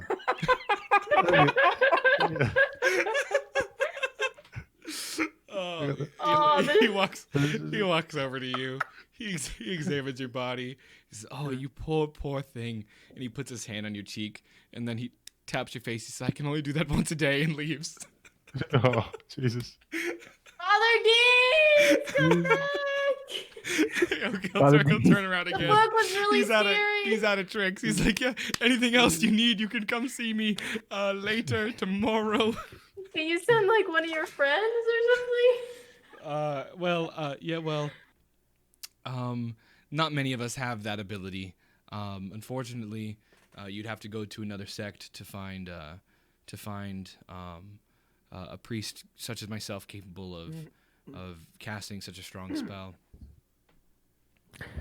Father Well, Deez, I hope we meet again sometime and we have a long talk about everything that's happened in your life. It would be my honor to welcome you to my church. Okay.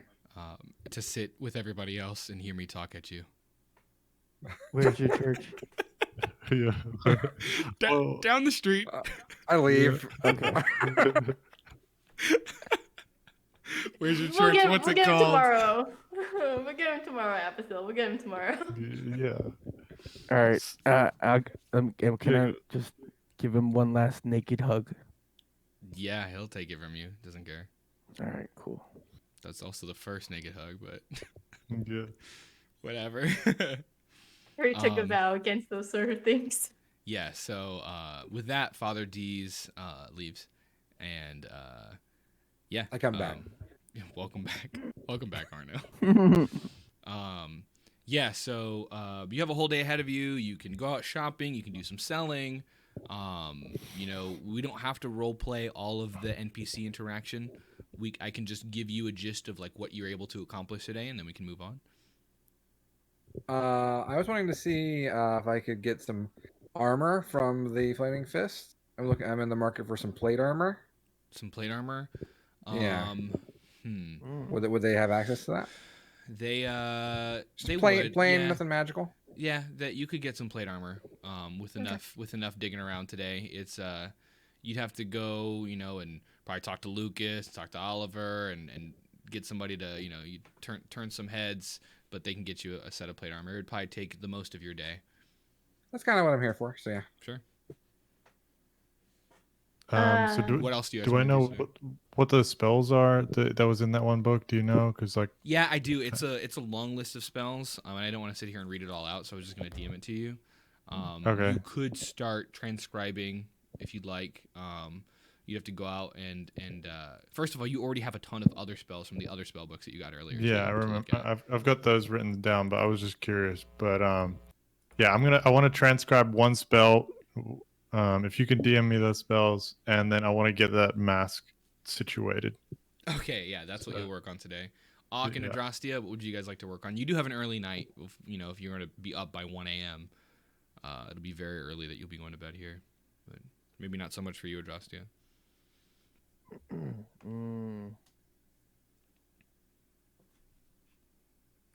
don't know what's. You said you give us a gist of what we could do. What? Yeah, tell me what you want to do, and then I'll give you the gist of how your day played out, like I just did for Arno and Abathil. Right. And you would have to spend money, by the way, on transcribing spells, of course. But I got to get you the list, which I'm working on now. Adrassi, you wanna go? You wanna go find out how much we can get for this stuff? For the crown. Yeah, and also And convert that money. Yeah, the crown. The you guys have a lot of copper and silver. You have gems. You have those beans. yeah, we have 2 gold necklaces, Mm-hmm. gold ring with pearl. Yeah, I would like to go and try to sell those things to see what we round up to. But would that be easier for you to do later, Mel? Like I can send you Sure, I'll the just list. if you want to just do that, I'll convert whatever you want to sell, and I don't, unless you're selling the beans, nothing would require. I mean, the crown you might want to negotiate with that one, but I can just give you a general number if you want to do that later. Okay. Yeah. So mostly it's 2 gold necklaces, rings, random like things that already have value. It seems like you said. I can just convert all Yeah. that for you later. Okay. Yeah. So then, for the most part, we'll say that Arno, you spend your day looking for plate armor. Abathil, you're going to transcribe a spell into your spell book. Are you looking from the spell books that you already have as well? I want to look at all. I guess all 4 of the books because we found 4 books, right? Are you including the one that just cursed you? Yeah. That one probably has some good spells in it, seeing as it got me. Okay. Then I'll have to send this to you now. Would it be possible today for me to go to the library a little bit just to research the Hell Riders in that story? Or if Yes. it's Yeah, that would be possible. Okay. I didn't even realize what time it was. Now is probably a good time for a break. We're about 2 hours into the episode, so that actually gives me some time to get Abathil his list, and then figure out kind of what all we're doing here. So let's go to a short break. We'll be back right now. My time is 11:11. We'll be back at 11:21, so about 10 minutes from now. Yeah. See you guys in a second. see you all in a moment. Be right back.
Hello, Twitch chats. I'm just waiting for everybody to get back over here. Mello's so good at guitars, yeah. We're still waiting for Rec, and the players cannot hear me yet, and you can't hear them. I'll let them wait for Rec, but I'll talk to you guys for a minute. How you guys doing tonight? Is everybody enjoying the show? Is it anybody's first time?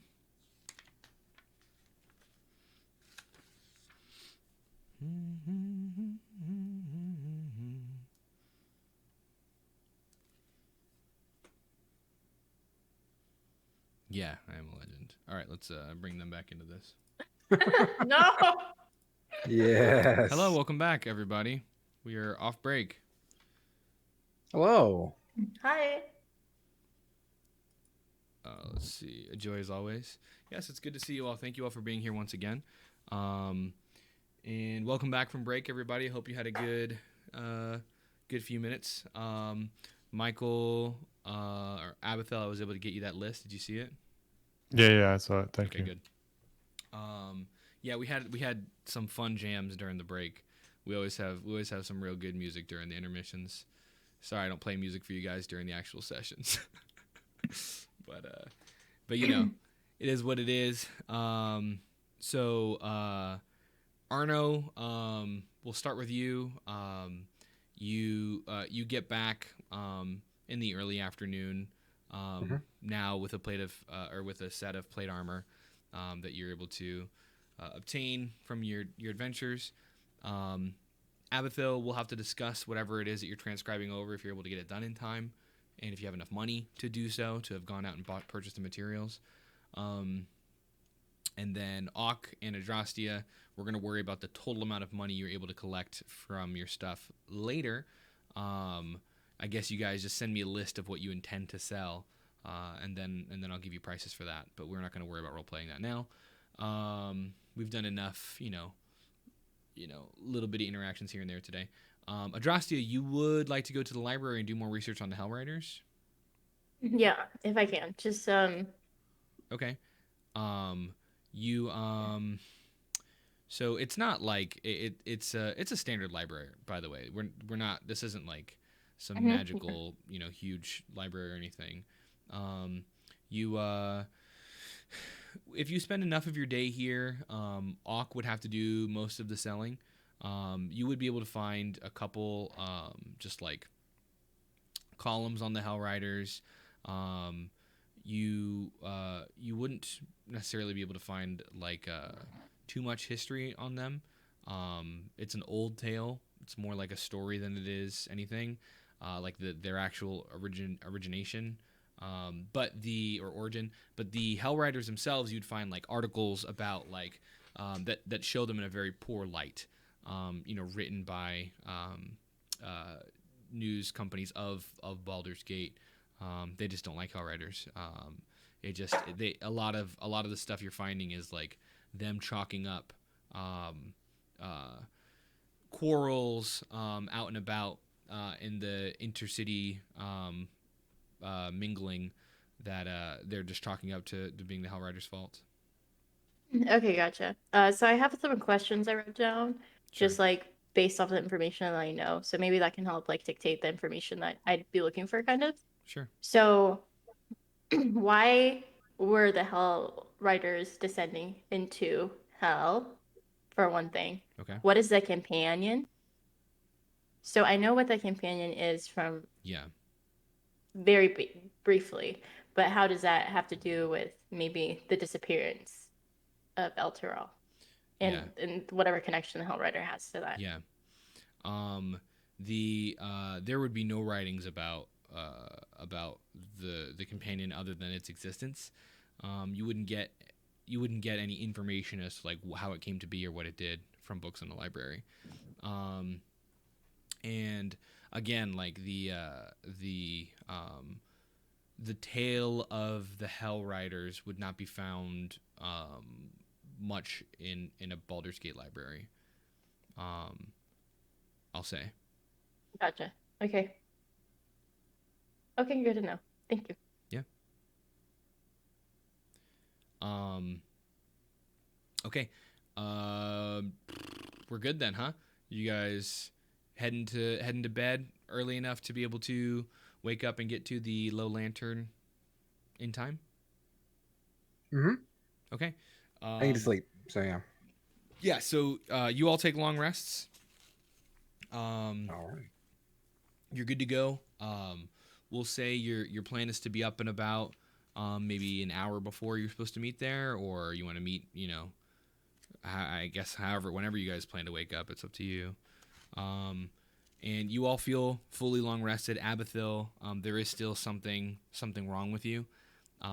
You're a little bit nervous to be going out when it's so dark out, and you feel it maybe affecting some of your decision making, but nothing,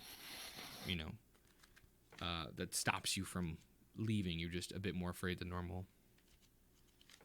Awesome. We had some like changes to our max HP, right? At one point. Yeah, so the new 8 would have temporary been, max. yeah, so So reduced those by 5.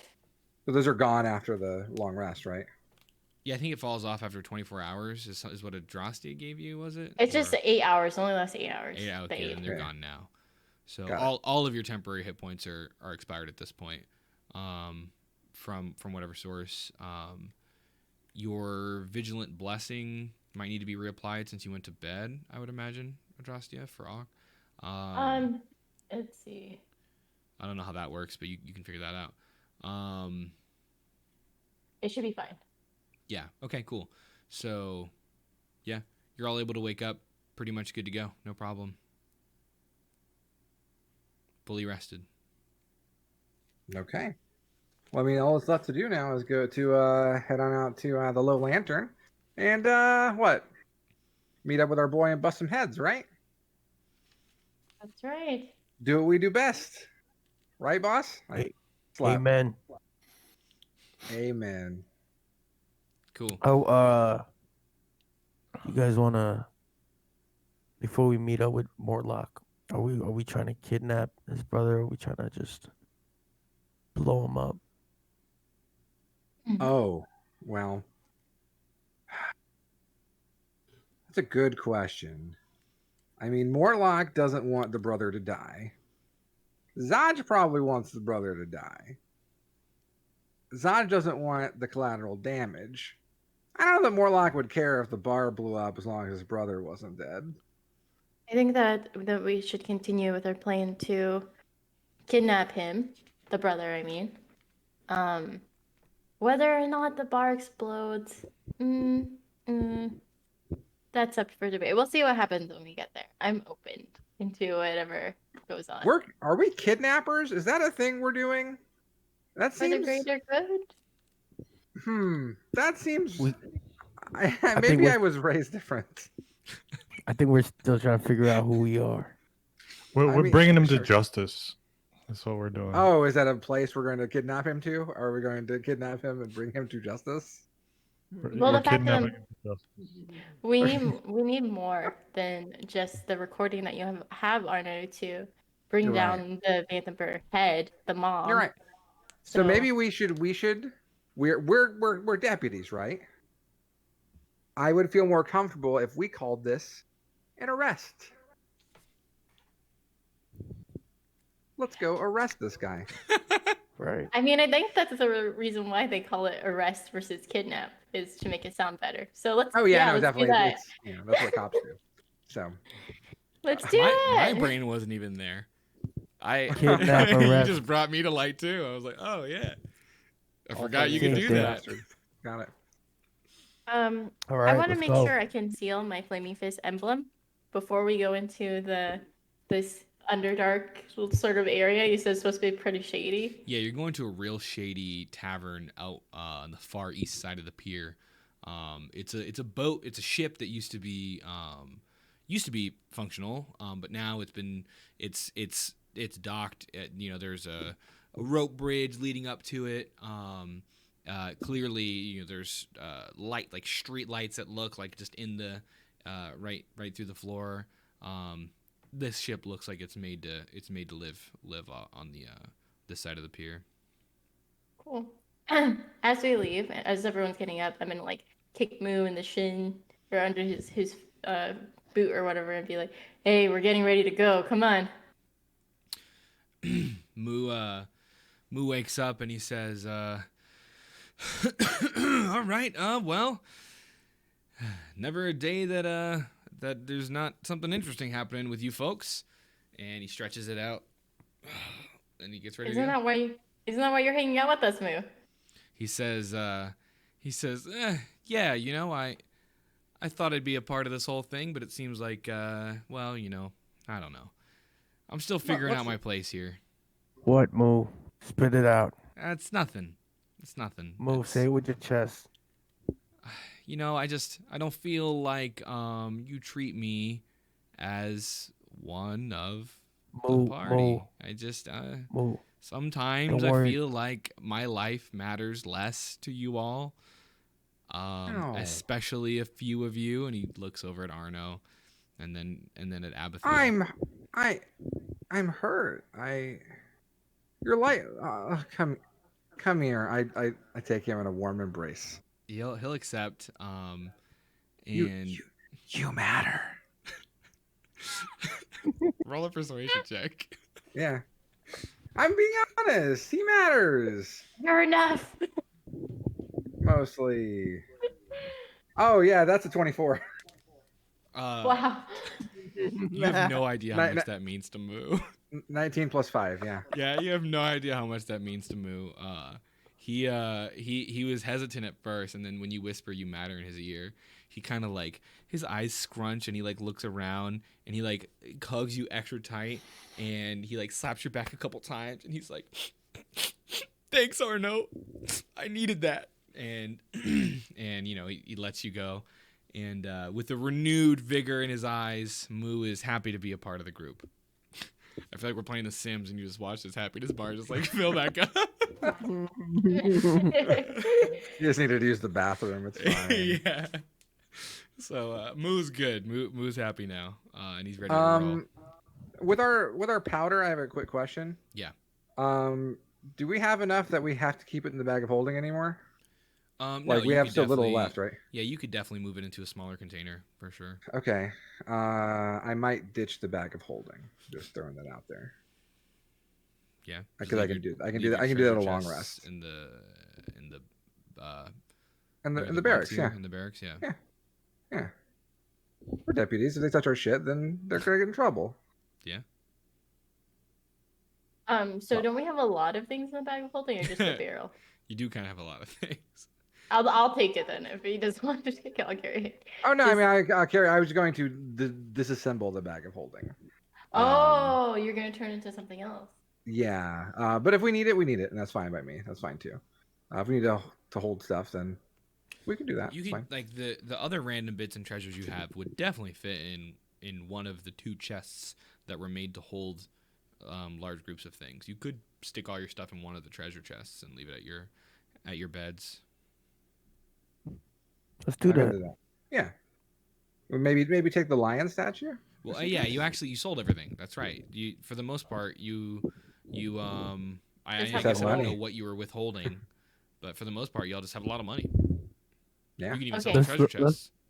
Let's assemble that bag. I think Arno has plans. Okay. Yeah. I gotta look at my options, but it's something I can do every long rest. So I figured I might just take a look at it and Go see for what we it. can do. Yeah. I'll do it later though. Cool. All right. Okay, cool. Is there anything that you wanted to keep of the things that you were going to sell today, or I assume no, you're it's- keeping the rod, the golden lion, the bag of Yeah, I was just beans. gonna sell you the bits and bobs, like the stones. And So you're keeping the crown and you're keeping the mask. Well, Abathil has the mask. Abigail has a mask. No, Is he still wearing the mask? Yeah, question. you wore it to sleep. Yeah. Christ. Yeah, we would try to sell those 10 agates, and then also the ornate brown crown, and then moonstone. We would try Okay. to sell all those things. Okay, cool. Yeah, I'll get you an exact number for that later, but you guys now have, and you converted your smaller coppers and silvers into gold. You guys now have hundreds of gold to split amongst each of you. Just keep that in your back pocket, right? Hundreds of gold, but we'll get to that exact number later. just in case you need money for Let's anything once we're going go. into this tavern here. Okay, so we're gonna go ahead and say that you get to the tavern and you meet Mortlock outside, not disguised. He's got his club. He was kind of waiting nearby, like not directly in front of it, but you are able to run into him before you head inside. Ah, Mortlock, my friend. How are you feeling now that you've had a day to rest? Much better. I don't know what lies ahead. I haven't been to this tavern in years, but I do know that whatever it takes, I would like to get my brother out of this alive and maybe to stand trial for his cruelties. We are here with you, and we are going to definitely bring him to justice one way or another. All right. And I guess with that, he'll start heading onto the boat. Would you guys like to follow him? Yes. Cool. Yep. Mortlock crosses the rope bridge, and it's all it's late at night right now. It's like 1 a.m., 2 a.m. ish. The tavern's still kind of popping for it being so late. And you make your way across the rope bridge, and you find yourself. I'll give you a visual here. You find yourselves aboard this, which you can't see right now. Board. Ta-da! There we go. A boat. You all make it onto the boat. I assume you all look around. You would see this up here. It would be the main deck of the original ship. You've got wooden steps that climb to the forecastle and aft castle, and another set of stairs descending into the ship. Those would be right here. Those are the stairs that descend further. A padlocked wooden hatch fitted with windows act as a skylight for the deck below. That would be these right here.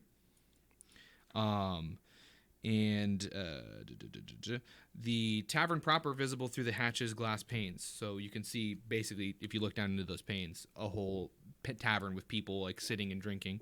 On the floor with you on this deck of the ship, there are 4 dead seagulls lying on the deck, and 2 ravens squawking at you from above on the crow's nest, 40 feet high in the air. Just ravens, just and 4 dead seagulls just kind of scattered about. Okay, with the seagulls, I'm gonna go over them with my hand and go, blessing be upon you, seagull, rest in peace. Give me a medicine check, Adrastia. Okay. My rolls haven't been great today. I may switch to physical dice if this is terrible. Okay. It is 22. Okay. Adrastia, while you are praying over these seagulls, you notice that they've been stung to death. Yeah. Oh. Kind of an odd way to see dead birds. But yeah, you can see they've been stung to death, and that it looks weird that there's so many birds dying, have died in the same fashion. Okay. When I see that, I kind of like step backwards, try not to like react too much in my manners or my face, and then I'm gonna walk over to my party and just say, "These birds, they got stung by something and they died." And the ravens are just mocking their dead bodies. It's really weird. Something's not right here. That seems bad. That seems like something we don't want to mess with, right? Right? I think so. Yeah, for sure. We don't want to mess with this. Let's be cautious. I want to ask Mortlock if he knows anything about this. First, I left out a little bit of a detail, but Okay. at the bow of the ship there is a lantern that has a pale green light that just signifies that they're open, and that is currently on. But yeah, Mortlock would say, "Stung to death, you say?" And he looks up at the ravens, and looks back down at you all. He points his head toward the ground, and he says, "I don't think those are ravens." Can we get like character things for Roll20? I'm trying to figure out where we are. 'Cause I Oh, missed- sure. Yeah. I'll get Yeah. your characters. Yeah, it's not that important right now. I'm just trying to give you like the gist of where you are physically. I didn't really want to go through this like putting us tile by tile, but I will get you characters just to see them. 1, 2, 3. Yeah, but he says I don't think those are ravens. And my brother is known to have a network of imps around the city. I think those are some of his. I see. Okay, I am gonna try to walk past the imps. Okay. Yeah. They've seen us, they've noticed us, so I'm just gonna try to walk past them and go in. Yeah, they're just squawking at you, but you can certainly does this work? Sorry, ignore that. I'm just working on your character still. Can we talk to the imps? You can do whatever you want. I want to turn that lantern off so that close for business, so nobody else tries it. Okay, yeah. Auk, you can certainly get that lantern turned off. And Abathil, just tell me what you're doing. Don't ask me if you can do something. You can definitely talk at a raven if you'd like. I'll just be like, hey, imps. We know you're imps. That's all I want to say.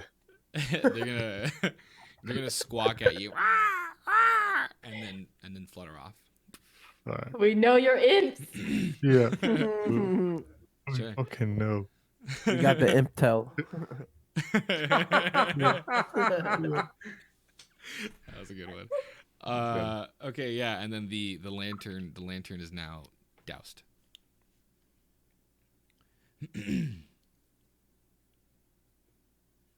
So we're in is this. Abathil like scared of the dark? Uh, In general? He's supposed to be a little bit more weary of his surroundings right now and nervous. I've got dark vision though, so it's like not really. It's not really dark. I don't know. Yeah, sure, you're fine. Hell yeah. Yeah, we're just gonna keep trying to walk past the imps. Yeah, they flew away. Oh, okay. When Abathil said, "We know you're imps," they squawked and flew away. Oh, gotcha. I missed that last one. Okay, yeah, I'm gonna go down there. Okay, cool. and- So you proceed down. Yeah, just a reminder, I had my thing concealed. Flaming Fist logo. Yeah, everybody else is open, though, right? Mm-hmm. Cool. Here we have. You know what? Can I also conceal mine? Sure, yeah, you can see yours. All right, there's I'll- a lot yeah. going on here. So this is gonna be probably a bit surprising, but bear with me a second.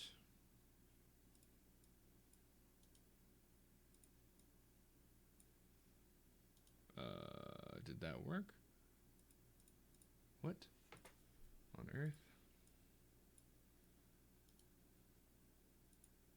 Okay, there we go. There's stuff everywhere here. In fact, I probably put too much stuff here, but we'll Oh figure wow. it out. Okay. Yeah, so the again, I'm not going to be too concerned about us moving your characters around. We're just this is just to give you a lay of the land. But yeah, so as you all walk down, oh wait, hold on, you're not supposed to see that. Let me get these guides out the way here. Hate Roll20. Okay, cool. So as you all walk down, you are now in this bustling tavern. There's, odd humanoid creatures just scattered about. People drinking and laughing, and there's people sitting at tables, rolling dice, and loud commotions and slams, and there's music, and it's a busy, bustling area. Okay, cool. Yeah, as we get in, I'm gonna be like, hey, the life of the party's here, and I'm gonna walk up and I'm like, who has some booze for me? A lot of the patrons look over at you and have like a weird look on their face, and kind of don't react to you. However, one table does say, "Oh yes, come over here. We have booze for you. We have booze. Come sit." And it's a table of people that were rolling dice. Cool. Yeah, I could go over there. You sit down, and they slap a cup with some dice in front of you, and they say, "All right, how much you in for?" Wait, this isn't booze. Oh yes, booze. Give us one tall one, please. And they kind of wave over, and the nearest bartender nods and comes back a second later with a big old tall flagon of ale for you. Oh, sweet. Okay. Yeah, Justin doesn't know what that is, but she just she drinks like the whole thing in one sitting, Oh yeah. and then slams it down. Woo! Has that like foamy mustache going Yeah. on, and then just like licks it off and just says, "Okay, I've got 5 copper that I made from the last place, so I'm down for 5." They 5 copper they laugh real hard and slap the table. She said 5 copper. It's a 5 gold minimum.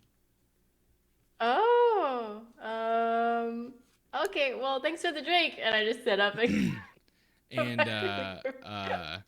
they as soon as you try to stand up, like a couple of them put their hands around your shoulder and like sit you back down. And they say, "You sat. You have to play at least 1 round." And they're not like being hostile with you. They're just like being aggressive with getting you to play with them. Oh, okay. I'll sponsor this elf, and I'll just pull up and I'll give you 5. Okay. I'll slap 5 now. Cool. 5 gold in. Thank you, sponsor.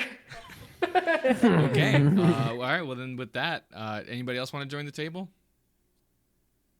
Yeah, sure. Yeah, sit down. Okay. I'm gonna sit down. Okay. You're all putting up 5 gold. Yeah, I got it. Okay. I'm not sitting down. I'm just watching. I'm like Gotcha. above Yep. them. I gotcha. Okay, so there's 3 people at the table plus the 3 of you new players. We're about to play some Baldur's Bones. The rules of the game, it's essentially blackjack, except with dice. You roll 3d6. We go around the table, roll 3d6. The numbers are public to everybody. And then you choose whether you're standing or rolling. And if you roll, we add another d6 to your roll. You're trying to get to 21. And whoever's closest to 21 takes the pot home at the end of it. Cool? Okay, everybody who's playing, roll me 3d6. Okay. As I do so, I want to see if these people are like look a little sus, like they could be cheating. Oh, absolutely. Everybody is well aware that these people look very suspicious. Okay. Since I know they're probably cheating, I want to cheat myself. Okay. So I have my inspiration point. So depending on how bad I draw or Sure. roll, I want to use it to roll better. Okay, that wouldn't necessarily be cheating, but inspiration would normally give you advantage on a roll. Yeah, I'll say you could re-roll your dice with your inspiration point. Why not? If you want to. It would be like cheating, as in like, illustrate, please. Yeah, I see. Yeah. Okay, cool. How many? 3d6. Everyone's doing it, right? Yeah.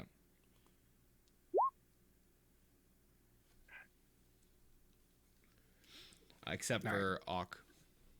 10. Okay. So you said 10, Arno?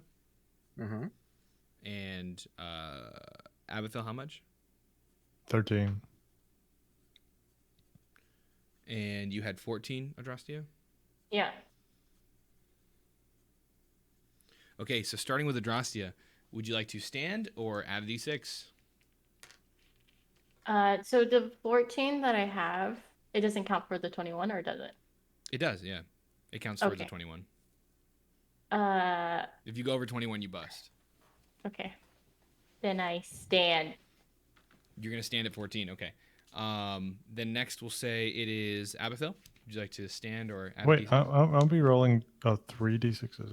Okay. What? I'm being slow here. Yeah, I'm gonna go for it. Wait, what does stand and and add a d6 mean? I should ask because I don't know. If you stand, then you're leaving your numbers as is, right? Oh crap! Yeah, I don't want that. There would be no point to do that, yeah, because you can't even roll higher than a 21 with what you have now. Okay. I thought that we had to roll 3d because it was like do we have to roll 3d6s on the second roll, or is No, it just the second one? roll is just one more d6. Okay, So it's yeah, a, I was it's a thinking gimme. 4. The first one essentially, yeah, unless you rolled, 18, and then you could bust on the first add. Okay, can I? Yes, roll you can. one more You can D6? roll one more, yeah. Okay, I have 18 then. 18, okay. Are you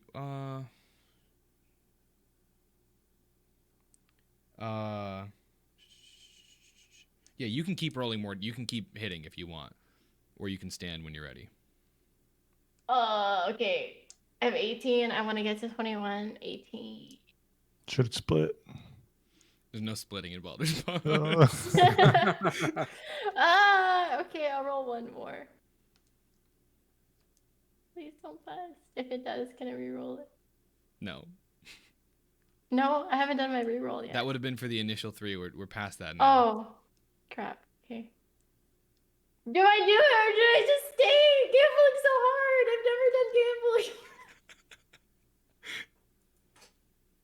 It takes skill. I'm gonna go for it. Woo! All right, so Holy shit. It must have Adrastia is sitting at 20. All right. Okay, Abathil, you're next. Would you like to stand or roll?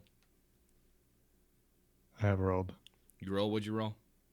3, so I'm at 16. Okay, you stand or roll. I'm rolling. Come on, Abe. 3. 19. Stand or roll. Come on, Abe. We're doing it. Roll. We're rolling. 3. And Abathil is busted out of the pot. All right, Arno, you're up next. All right, at 10, I'm going to roll. That's a 4. Okay. 14. I'm going to roll. Okay. That's a 5. It's a 19. Okay. Ah, boy. Huh. I guess I kind of need to stand here, right? Right? Hold on. I'm trying to see what I can do here. If anything. I'm probably not. Yeah, I'm just gonna roll. I'm just gonna do it. Okay. I believe in the heart of the dice. It's good because I rolled a 3. Oh, and you busted out. Yeah. Okay. Let's see what happens with the other 3 sketchy characters at the table. Okay.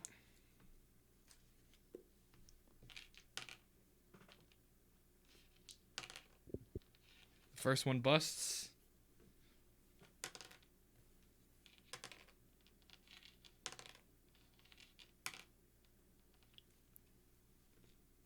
No, The second don't one make goes that up to a face. 21 on 4 rolls.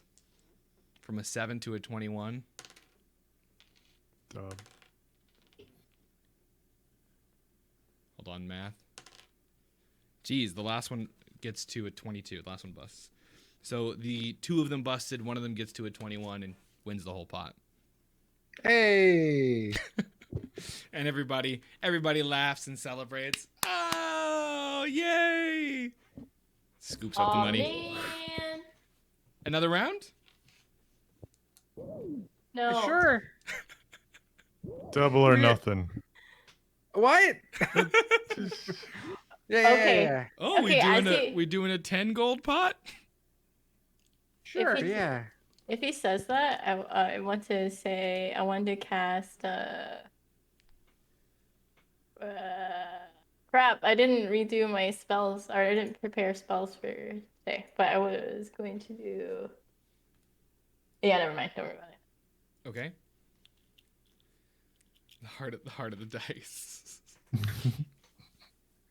I'm out. I got my boost. I'm Okay. good with one round. Are you two staying Do you in? wait? Do you Yeah. I'll do play you it. have you have to do double or nothing? They didn't. I mean, that's what they said. They got the table Put it interested. five, right? Yeah, we got. Abe, we got it right. We got it right. Easy peasy. Let's Easy do this shit. peasy. Yeah. See? Yeah. Let me take the. I'm gonna take the elf seat. Okay. I get up and switch. Let Okay. him be in my seat. All right, cool. I'll So win our money back. we going into a 10 gold round? Yeah, everybody here? Yeah. Let's go. Okay, throw in your 10 gold. And then roll me a 3d6.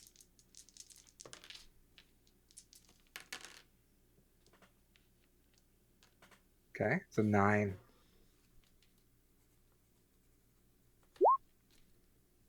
Ten.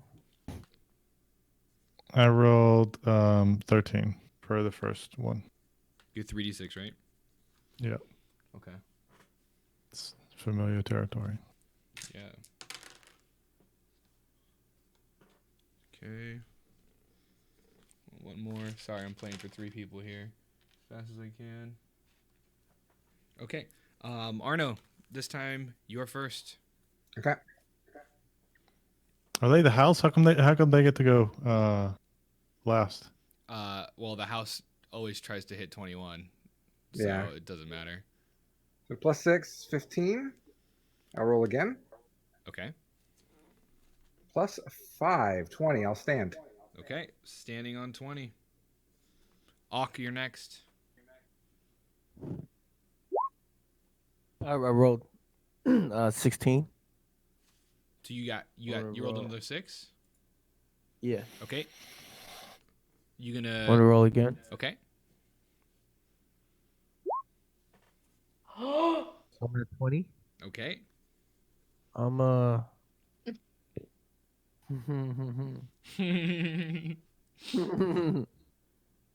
I'm a stand.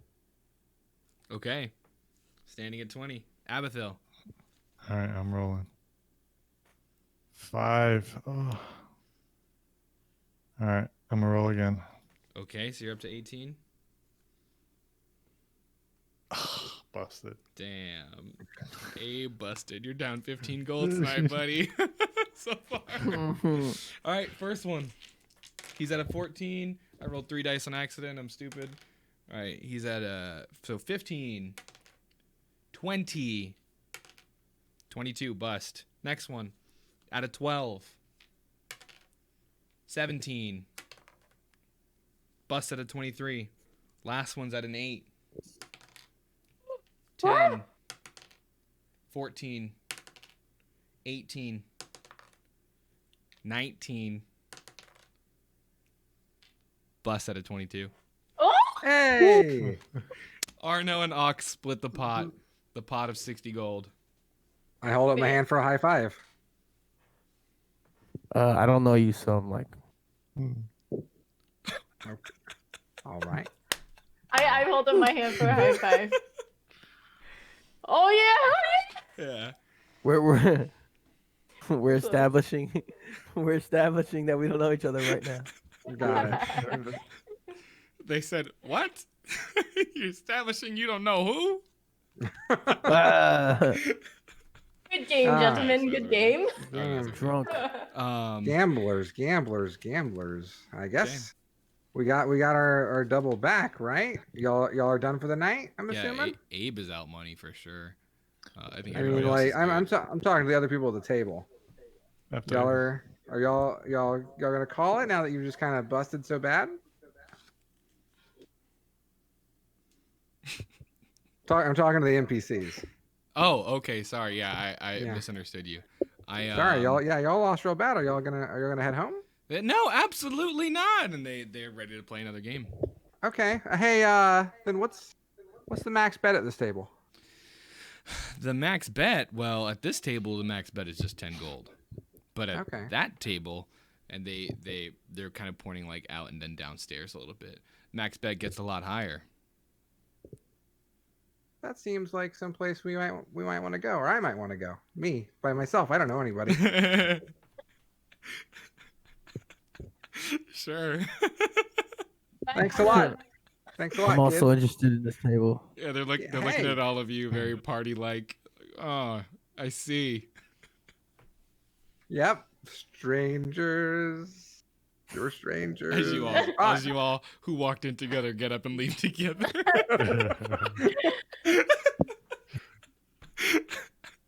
We're strangers. Cool.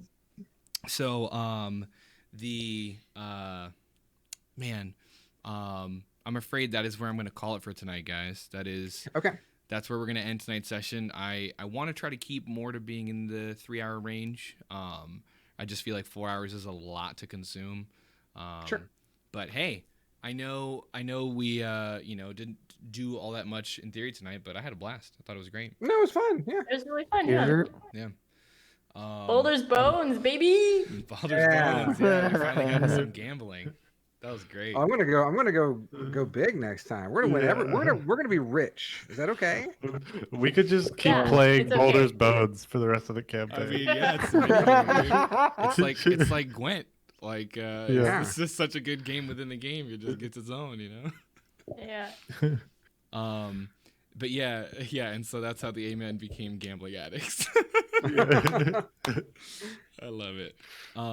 Before we go, I feel like it's tradition at this point for us to talk about favorite moments or least favorite moments of the night. I really liked the connection between Auk and the priest, between Father D's. I think there was D's. just. I think first of all, that's the character find of the campaign so far, and I think that I hope they can meet again and reconnect. Yeah, can I just get the spelling on his name one time for my notes? Deez. Easy, right? Okay. Father D's. Got it. So what Got it, church okay. was he from again? He's Down at the street. the Church of Baldur's Gate. Tell me a Church. little bit about Father D's father. His mother. Yeah. Where did he go to school? Did he go to seminary or what? He puts the ball in Baldur's Gate. Check, please. That's good. Wow. But yeah, hey, thank you, Rekstizzy, CartridgeBlowers, SpookyGoop, Michaelnotmerlo, for being such a lovely cast as always. And dealing with me. By the way, apologies for being late, man. Try not to let that ever happen again. You're good, man. We got to come up with a new scene here. I'll show the screen again, right here. Bang. Well, now it's kind of just us faces, but there is this cool dude over here in the corner looking out the window. This is me as I'm waiting for you. If you're looking at the stream, as I'm waiting for Rekstizzy.